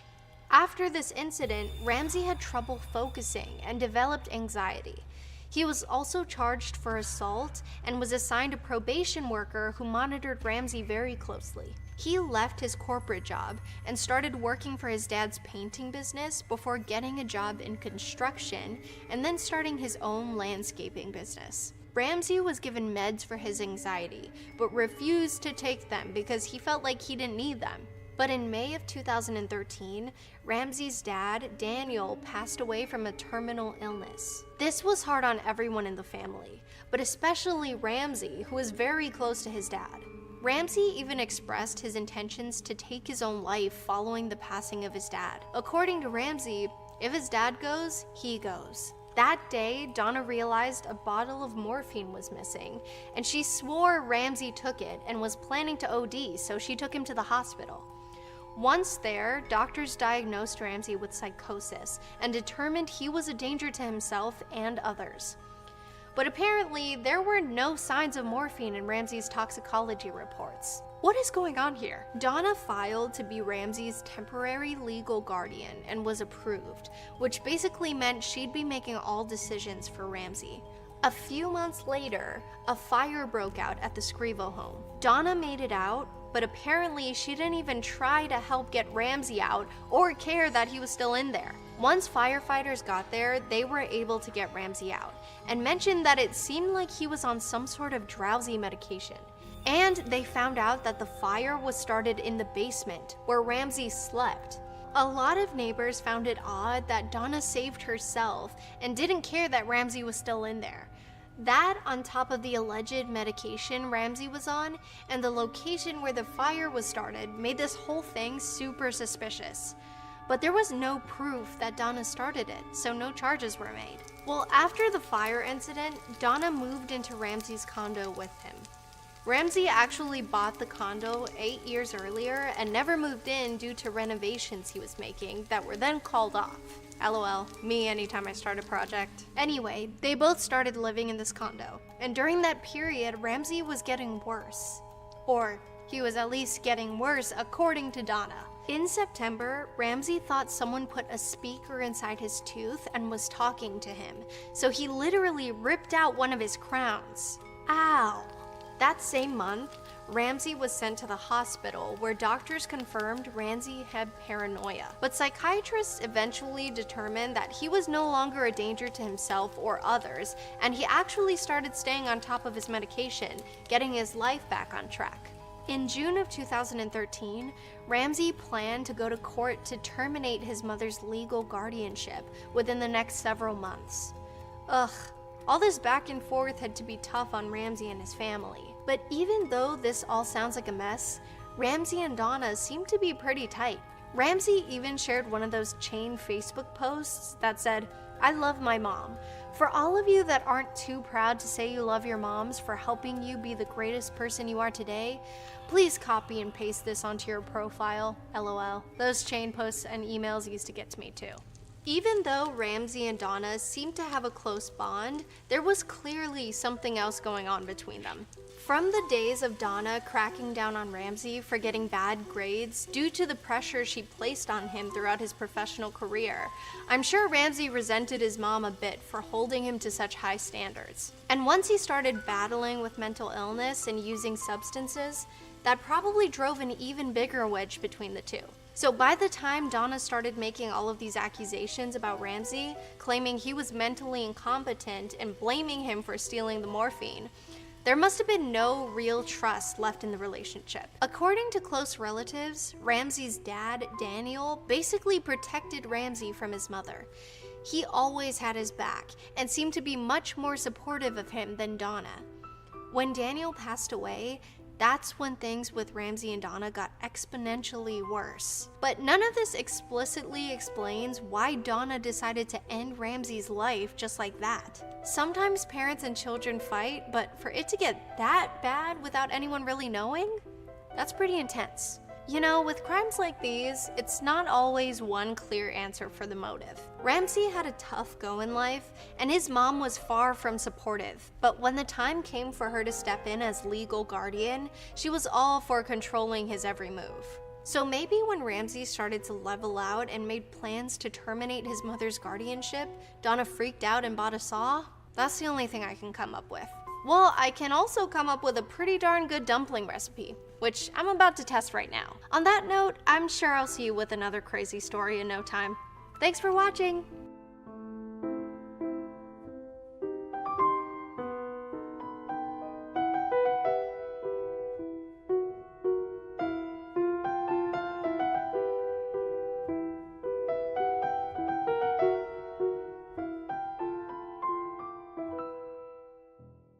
Just about every little girl joins Girl Scouts. It's a great way to make friends, learn new skills, and eat good cookies.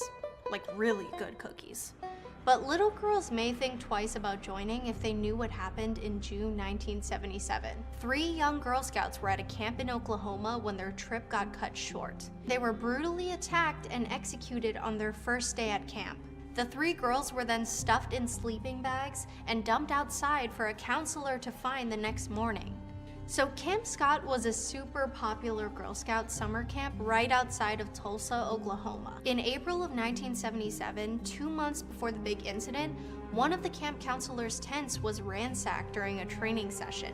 The counselor's donuts had been snatched, but the perp left behind the empty donut box with a note inside. In the note, the mysterious author said they were on a mission to whack 3 girls in Tent 1. The counselor was probably super freaked out at first, but after she showed it to the camp administrators, they brushed it off as a joke.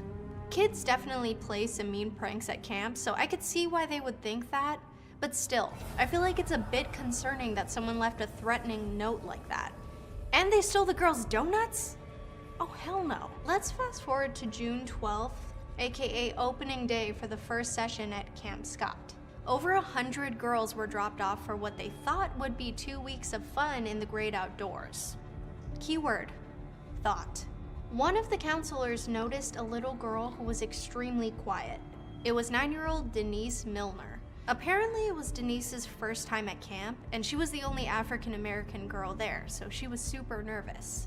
The counselor stuck around with Denise for a bit to make sure she felt comfortable. Once they got their tent assignments, the counselor led Denise to her tent and introduced her to her new tent mates, 8-year-old Lori Farmer and 9-year-old Michelle Goose. They were all assigned to Tent 8, which the counselor told Denise was her all-time favorite tent because it was by the bathroom and kitchen. Well, I'm sure the counselor feels differently now because that tent was about to be the scene of a terrible crime. The tents were all set up in a horseshoe shape, and Tent 8 was the last one in the row. It was the most remote of them all. Like, you couldn't even see it from the counselor's tent, which already seems like an issue to me. These parents are dropping their kids off to be supervised at a fun Girl Scouts camp, but apparently one of the tents isn't even in the view of the counselors? That sounds like a lawsuit waiting to happen. Anyway, the 3 girls got settled into their tent and started to bond. A thunderstorm hit in the early evening, so the 3 spent extra time huddled in their tent to stay out of the rain. Lori even took some time to write a letter to her parents about how much fun she was having with her 2 new friends. When it was time for bed, the counselors made their rounds and checked in on each of the campers. All of the girls were accounted for and everyone went to bed. At 6 o'clock that next morning, one of the counselors, Carla, was on her way to the showers when she stumbled across a corpse in a sleeping bag. She quickly noticed 2 other sleeping bags along the trail and realized all 3 girls from Tent 8 had been slain and dumped outside, about 150 yards away from their tent. Okay, this is getting freaky. Who would have something against 3 innocent little girls? And I thought the note said the mysterious villain was gonna go after the girls in Tent 1, not Tent 8? Maybe they got their numbers mixed up or something? About an hour after Carla's unsettling discovery, investigators arrived at the scene. At 10 a.m., the camp was completely evacuated, but no one was told why. The girls were loaded up on buses to Tulsa, where their parents were told to pick them up from there. I bet these kids were so confused. But what's even worse is one of the victims' parents found out their daughter had been executed from the news. Apparently, the camp staff just told Michelle's parents that she had been in an accident and didn't offer any more details. Yo, that's so messed up. And what is it with this camp? First, they build little girls' tents out of the counselor's site, then they send everyone home without an explanation, and now they don't even tell the little girl's family about her passing? Come on, people. While the campgrounds were getting cleared, officials were hard at work on the investigation. They found fingerprints on the girls' bodies, a red shoe print in the tent that was left by someone in a size 9.5 shoe, and several DNA samples. The tent floor was covered in fluid, and it looks like the perp, or perps, tried to cover up the crime by wiping up the fluid with towels and one of the girls' mattresses. Am I the only one that thinks using a mattress to clean up vital fluid does more harm than it does good? Other pieces of evidence found at the scene include duct tape, rope, a piece of newspaper, and a red flashlight with a fingerprint on the lens that was left on top of one of the corpses. After their initial investigation, officials determined that the attacker came into the tent sometime between 2 and 4 a.m. They believed Lori and Michelle were hit in the tent and passed away from blunt force trauma, but Denise was taken into the woods before she was strangled to her demise. All of the fingerprints and DNA evidence were tested, but there were no leads. Keep in mind that this investigation took place in the late 70s, so they didn't have the same advanced technology that we do today. Interviewers then talked to a bunch of witnesses to try and gather clues about what went down that evening. One of the counselors said she heard moaning noises coming from Tent 8, but when she stepped outside to check it out, she didn't see anything out of the ordinary. Some of the campers mentioned hearing weird noises and screams. And a nearby landowner said he heard quite a bit of traffic on a remote road near the camp. There were also a few items missing from one of the counselors' tents. Officials actually believed the perp walked through the entire camp to get to Tent 8, so they believed the suspect definitely could have copped some of the counselor's stuff on the way. One of the first main suspects brought into questioning was a man named Gene Leroy Hart. He was an escaped convict who had been on the loose for 4 years. His mom lived right by Camp Scott, and he spent his whole life in the area. But there was no hard evidence that tied him to the scene, and no one knew where he was to bring him in for questioning. I mean, he was on the run from the law, so I don't think he'd willingly come in for questioning. Days into the investigation, a team of search dogs was brought in, and they tracked down a crowbar with several fingerprints on it. Officials announced they believed this was the weapon used to whack the girls. Shortly after that, investigators came across a plethora of items in a cave about 3 miles away from Camp Scott that they thought were connected to the crime. In the cave, they found a roll of tape, a flashlight battery, a pair of shades that had been taken from a counselor, pages from a newspaper that belonged to the same edition as the piece found at the scene of the crime, and photos of women that were later determined to have been developed by Gene, the escaped convict suspect. The The cave was also right by Jean's childhood home, so things weren't looking too hot for him. In another cave nearby, investigators found writing on the wall that basically said the Slayer was there, followed by the phrase, "Bye-bye, fools," and then it was signed with the date of June 17th, 1977. So at this point, word had gotten out about the slayings, and people were freaked out. They wanted answers, details, and most importantly, they wanted the suspect identified and arrested. In late June, the runaway convict Jean was spotted near Camp Scott. This was the tipping point that launched a huge search where over 200 law enforcement members and 400 volunteers surrounded a 4-mile area to look for Jean. The volunteers were a mess too. They weren't supposed to have any weapons on them, but they did, and there were even a handful of them who were arrested for intoxication. So these people were on a hunt for a criminal in the woods with police officers, and they thought it was a good idea to drink. Interesting. Officials never found Jean on this search, and it very well could have been due to the fact that they were preoccupied with arresting all those intoxicated volunteers. 10 months after the slayings, investigators were able to track Jean down. He was staying with a Cherokee medicine man. Side note, this medicine man actually claimed he put a curse on the search dogs who were looking for Jean. He said the curse would cause the dogs to pass away. And some of them actually did. I'm not sure if it's a coincidence or if this man really knows the recipe for a curse. Either way, that's wild. So after Jean was located, he was arrested and charged for all 3 slayings. A local officer even said he was 1000% certain that Jean was guilty.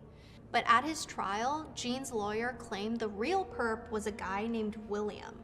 William was an ex-convict who was seen near Camp Scott around the same time the girls were iced. A waitress at a nearby cafe testified, saying she served William that morning and he looked super nervous. One of the campers testified and said she saw William at Camp Scott a few days before the incident. Others claimed the red flashlight found at the scene belonged to William. Some people even mentioned seeing scratches on William's arms and neck and fluid on his boots right around the time of the executions.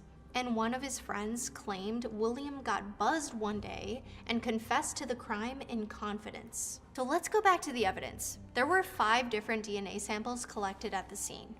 William's DNA was tested against the samples, and he wasn't a match. Jean's DNA test was a bit confusing. His fluid matched 3 probes of DNA obtained at the crime scene, and the 2 other tests were inconclusive. But Jean belonged to the Cherokee Native American tribe, and apparently 1 in 7,700 Native Americans would match the DNA samples at the crime scene too. Officials noted that if all 5 probes had matched it, it would have been 1 in 3 billion. Basically, there wasn't enough technology at the time to run extensive tests, and there was no solid way to tell if Jean was an exact match for the DNA at the crime scene. There was even a partial sample collected at the scene that was tested and determined to have belonged to a woman, but officials couldn't determine if the samples was from one of the girls or if we were dealing with a female suspect. So back to Jean's trial. In the evidence presented, he was somewhat determined to be a match for 3 of 5 DNA samples, but his footprint was a bit bigger than the one at the crime scene, and the fingerprint found on the flashlight was not a match. Since the evidence was all up in the air, the jury was super confused and didn't know what to believe. They found Jean innocent for the crimes and the charges were dropped. But if you remember, Jean was a runaway convict, so after the trial, he was sent back to jail to continue his 308-year sentence for the previous crimes he committed. 2 months after the trial, Jean was working out when he had a heart attack and passed away. So if it wasn't Jean and it wasn't William, then who was this mysterious Girl Scout slayer? One of the other lead suspects at the time was a guy named Jack, who lived on a ranch less than a mile away from Camp Scott. Around the time of the incident, Jack reported a break-in and claimed some of his belongings had been stolen. Officials searched his home and found a roll of duct tape and rope, which seemed like the same items used on the girls' bodies. They also found a few other tools, including a crowbar that could have been used in the crime and a footprint that appeared to be a match to the one discovered inside Tent 8. However, there was somehow no way to link any of these directly to the incident. Why do I feel like the investigators could have done a bit more? Like, I know they lack some of the technology we have today, but still, I feel like you can look at 2 shoe prints and tell if they're a match or not. Jack eventually took a polygraph test and was ruled out as a suspect. Aside from Jack, Jean, and William, there were 2 other main suspects. A dude named Frank, who was friends with Jean, and Frank's 16-year-old nephew. Both men were never tied to the Girl Scout slayings, but Frank's nephew actually went on to execute a man, so he was definitely capable of doing that to the girls. Other than that, there were no other hot suspects, and to this day, no one really knows what happened to those 3 little girls. A lot of people believe there were multiple bad guys involved, since the evidence seemed to have belonged to more than one person. There were even 2 different knots used to tie up the girls. Either way, what happened to these girls is awful, and I can't imagine how hard it must have been for their families. Michelle's dad actually went on to help pass the Oklahoma Crime Victims Bill of Rights, as well as the Oklahoma Victims Compensation Board. Lori's mom started a support group for the parents and families of slain children. Camp Scott was completely shut down after the incident and remains abandoned to this day. Well, thanks to this story, I never want to go camping in the woods again. So I think I'm just gonna stay inside and eat these cookies. See you next time.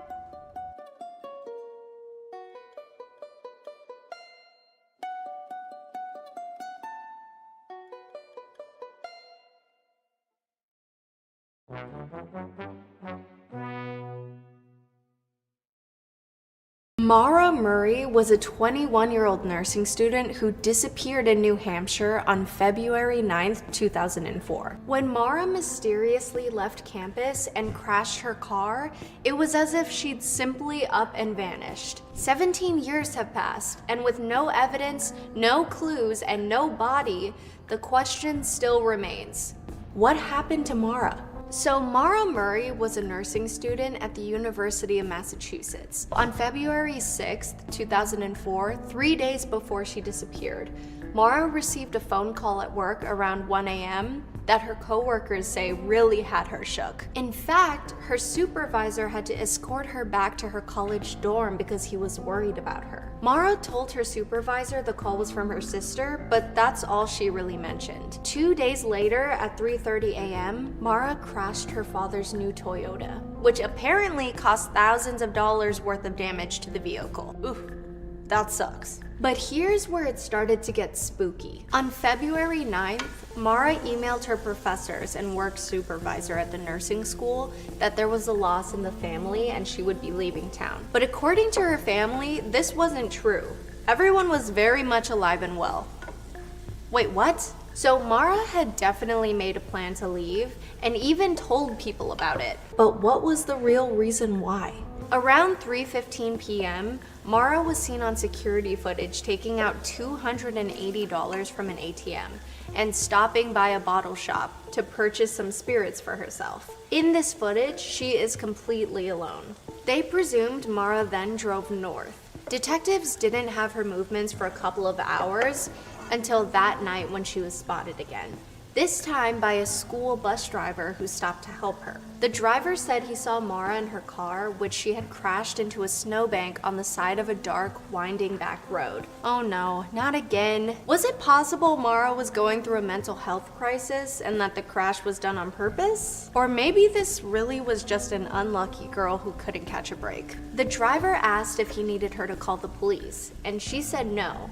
She told him that she'd already called AAA to come help her, so he left. But the bus driver knew this couldn't have been true, because he'd lived near that road long enough to know that there was no phone reception anywhere near MAURA's car. Dun dun dun! So, he drove the short distance to his home and called the police around 7:43-ish to let them know about the crash. Police arrived on the scene at 7:46, and by that point, MAURA was gone, and the vehicle was left abandoned. They found red wine stains on the inside and outside of the car, along with some personal items. More importantly, what wasn't in the car was her phone, credit and debit cards, which would never be used again. Oh no, I really don't like the sound of that. You know what else I don't like the sound of?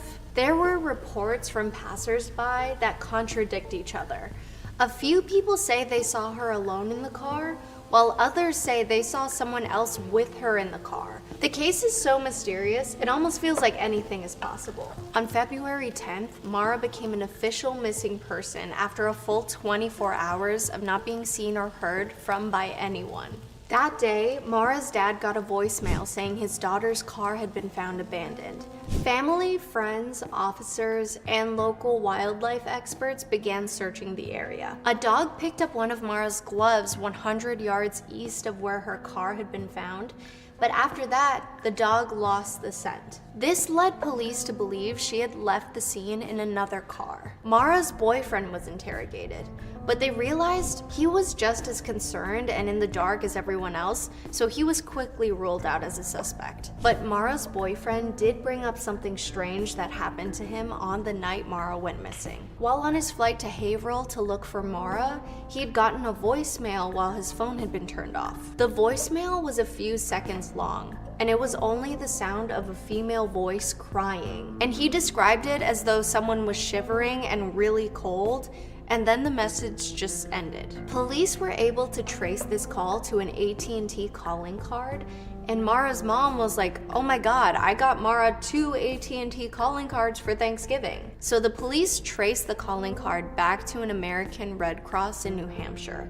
And when they found this, they didn't believe it to have come from MAURA, so they stopped looking into it. But to this day, MAURA's mom is certain the police got it wrong, and that it was MAURA on the other end that day. How did any crimes get solved back in the day with such terrible phone tracing technology? Without any more evidence in the case, the police believed MAURA had either tried to run away or taken her own life. But her family really didn't think or want to believe that that was the case. MAURA's family believed that while she may have been distressed and going through a crisis, she was ultimately met with foul play. The FBI actually ended up getting involved with MAURA's case 10 days into it, and a second larger ground and air search was conducted using helicopters, thermal imaging scanners, tracking dogs, cadaver dogs, you name it. And still, nothing. MAURA's dad, Frank, would return every single weekend to continue searching, and he would even get in trouble for trespassing on people's properties. A month after MAURA's disappearance, 17-year-old Brianna Maitland went missing 66 miles away. Brianna's car, like MAURA's, had been found abandoned on the side of the road. This was an exciting new potential lead for investigators who spent weeks extensively looking into both girls' cases. But the police found no links between the two. One last lead came in before the case went cold, and that came from a man named Larry, who had a brother with an interesting past. He told the authorities that he believed his brother may have had something to do with MAURA's disappearance. He then turned over a rusty, stained blade that he found in his brother's glove compartment. Larry said his brother had a criminal past, lived a mile away from the crash site, and right around the time the whole Murray case blew up, his brother and his brother's girlfriend started acting very strange. A few days after the blade was sent for testing, Larry's brother apparently scrapped his car, which, you know, isn't suspicious at all. Regardless, the weapon was turned into the authorities. But not much came of it, and nothing has been publicly released about it. To this day, we still have no clue as to what was going through MAURA's head that night, as well as what in the world could have happened to her. But we've got some theories. The first theory, obviously, is that MAURA ran away. While it might not be the most exciting theory, MAURA was a real person with real issues, and people make mistakes. It came out later in the investigation that MAURA had had some run-ins with the law a few months before she vanished, which was highly unlike her. So one time, MAURA got caught for credit card fraud when she used someone else's card to order food to her dorm a few times. She was just kind of given a warning and put on probation. After 3 months of good behavior, her charges were dismissed. Like I mentioned before, MAURA had also crashed her dad's car the day before she disappeared. So MAURA's dad had actually driven out from Connecticut on the 7th to help MAURA go car shopping. And that night, he let her borrow his Toyota Corolla to go to a dorm party. At 3 a.m. that morning, she crashed it into a guardrail and caused a solid amount of damage to the body. Although no sobriety tests were administered that night, people suspect that MAURA had been drinking. Her dad said it would be covered by insurance, so he rented a car and flew home the next day. When that night, MAURA would yet again crash her Saturn sedan into the snowbank. And I can totally see how a 21-year-old would see no way out of this and try to flee the scene to avoid the consequences. But 17 years is a very long time to stay hidden without contacting anyone. While there have been reported sightings of MAURA as far as Canada, none of them have ever checked out or proven to be legit. MAURA's mother also passed away on the anniversary of MAURA's disappearance. And her family said if she was alive, she would have reached out after that. The second plausible theory is that MAURA expired from exposure to the elements. A lot of people believed that after she crashed her car, she did run off, but instead of running towards civilization, she ran off into the woods. There was a dense section of woods that ran parallel to the road where she had crashed. However, it was February, and the forest was covered in a heavy blanket of snow at the time. It's safe to assume if she did wander into the woods that she wouldn't have made it very far in those conditions. Despite the fact that this is plausible, the extensive searches and tracker dogs make a lot of people think it's unlikely. The third theory, of course, is foul play. A dark, quiet back road with no cell reception and a stranded, distressed, possibly intoxicated woman could have easily been a target for a lurking predator. MAURA's relatives believed it was possible a friendly stranger could have stopped by to offer help, and they could have taken her somewhere, especially if MAURA was worried about the police questioning her. Yeah, I'm with this one, especially because of the tracker dogs finding her scent and then immediately losing it a few yards down the road. It could be a little of both theories, and maybe MAURA wanted to run away when she was snatched up by a local loon. Speaking of local loons, let's jump to the theory of MAURA being taken to a location known as the A-frame house. The A-frame house was a nearby home that had begun to start a bunch of rumors. When the cadaver dogs searched the home in 2006, they got a big hit in the upstairs closet, confirming that at some point there had been traces of human remains in that closet. A sample of carpet from the home was taken for testing, but the results from that test have never been released to the public. And who did this mysterious home belong to? Why, none other than Rusty Blade Man, of course. That's right. Despite the fact that there was proof of remains found in the home and the samples of carpet had been taken for testing, there was radio silence from investigators on if anything was found in the home or if Larry's brother was ever seriously looked into. Does this strike anyone else as odd? Do you guys think there could potentially be police involvement or a police cover-up? Despite the fact that her case was moved to the cold case unit in 2009, with the help of true crime enthusiasts, podcasters, internet sleuths, and true crime cooking shows, it feels as though MAURA's case has never truly gone cold. In 2016, a private investigator, along with the hosts of the popular podcast Missing Maura Murray, were given permission by the new owner of the A-frame house to go inside and investigate again. When the trio got to the upstairs closet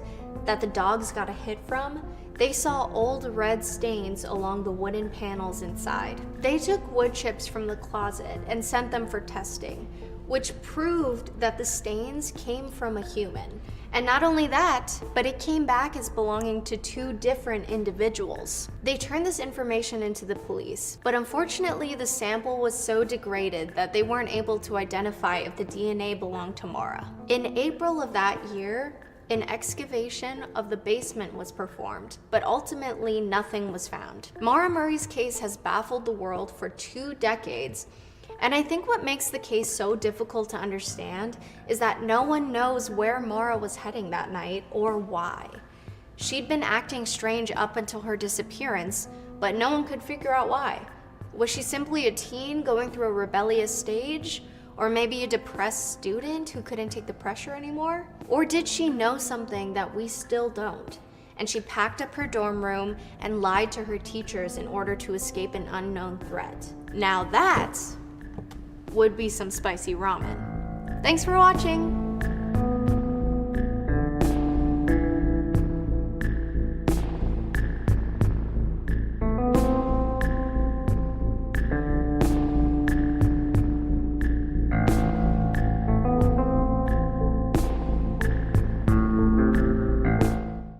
OMG. This story I'm about to tell you is crazier than any scary movie you've ever seen. Like, if Annabelle, The Ring, Hereditary, and Paranormal Activity all had a love child together, that would be the level of insanity of the Jamison family's disappearance. For starters, the couple owned a satanic Bible and had a daughter with a demonic imaginary friend. When they went missing, their truck was found with $32,000 cash in it, but the family was nowhere to be found until 3 years later. Let me introduce you to the Jamison family. It's Bobby, Sherilyn, and their 6-year-old daughter, Madison. They lived in the town of Eufaula, Oklahoma. Bobby and Sherilyn were interested in buying a 40-acre piece of land to live on, but they didn't plan to live in a home. They were going to live in a storage shed. Like, what? You're telling me they wanted to buy a 40-acre chunk of land and live in a metal storage container? They never explicitly said why, but I guess tiny homes are all the rage now. On October 8, 2009, the Jamison family was last seen packing up their things and driving to Red Oak to check out the plot of land they were hoping to purchase. Bobby and Sherilyn's friends and family mentioned they had lots of cash on them, which is weird because neither of them were working. They were only receiving money from the disability checks they got from the government. And that's where they disappeared. No one had heard from them in days, so they sent out a search party to look for them. 8 days later, the Jamisons' truck was found about an hour away from their home. There was no sign of a car crash, no sign of a struggle, which makes me wonder what could have happened. Were they trying to escape from someone? Were they on the run from the law? The family was not in the car, but their dog Maisie was found in the back seat. She appeared to have been there for days because she was so malnourished. In the front seat of the car, searchers found a cell phone, Bobby's wallet, Sherilyn's purse, a GPS, clothes, and $32,000 in cash. That's a lot of change for a family looking to live in a storage unit. One theory is that they were selling drugs as a side hustle, which has not been confirmed, but it's definitely a way they could get cash quickly. Well, their friends and family denied that theory, hoping Bobby and Sherilyn wouldn't have brought their 6-year-old daughter with them on a drug deal trip. Yeah, I would hope not, unless my theory of them trying to hide from someone, maybe the supplier. Okay, so now cut to 3 years later. 2 hunters find the remains of 2 adults and 1 child in a remote location. It was Bobby, Sherilyn, and Madison. Their bodies were found 3 miles away from where the truck was originally discovered. Since they were found 3 years later, they were too decomposed to determine a cause of death. All right, so here's what we know about the family. We know Bobby and Sherilyn were looking to move, specifically to an area called Red Oak in an Oklahoma mountain range. In 2003, Bobby got in a car accident that left him with chronic back issues. Sherilyn was diagnosed with bipolar disorder, but was not taking her medication. Due to her unregulated disorder, Sherilyn was known to experience spouts of anger where she would lash out at everyone around her. That could be something there. Less than 6 months before the family vanished, Bobby's father, Bob, how original of a name, threatened to end their lives on 2 occasions. It was so bad, Bobby ended up filing a protective order against his dad. Oh, and the couple also had some supernatural stuff going on, like the kind of stuff movies are made about. Bobby and Sherilyn believed there were dark spirits taking over their current home. They were so concerned, they confided in a pastor about it. Bobby asked the pastor if he knew where he could buy special bullets to ward off harmful spirits that were living on the roof of his home. Wait, he asked a pastor for bullets? And what the hell are special bullets? Bobby also owned a copy of the Satanic Bible, which he planned to use to help him get rid of the evil spirits in his home. Like, what happened to burning sage or something? Walking around with crystals.